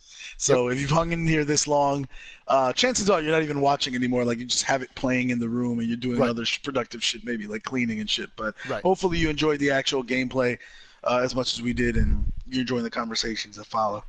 Yep. Check it out. All right. And then also another big thing, just for people that care, we will say in the Discord channel, we also post up like, hey, we're about to do another, Ready Player 2. So that's a good way if you do join up in there.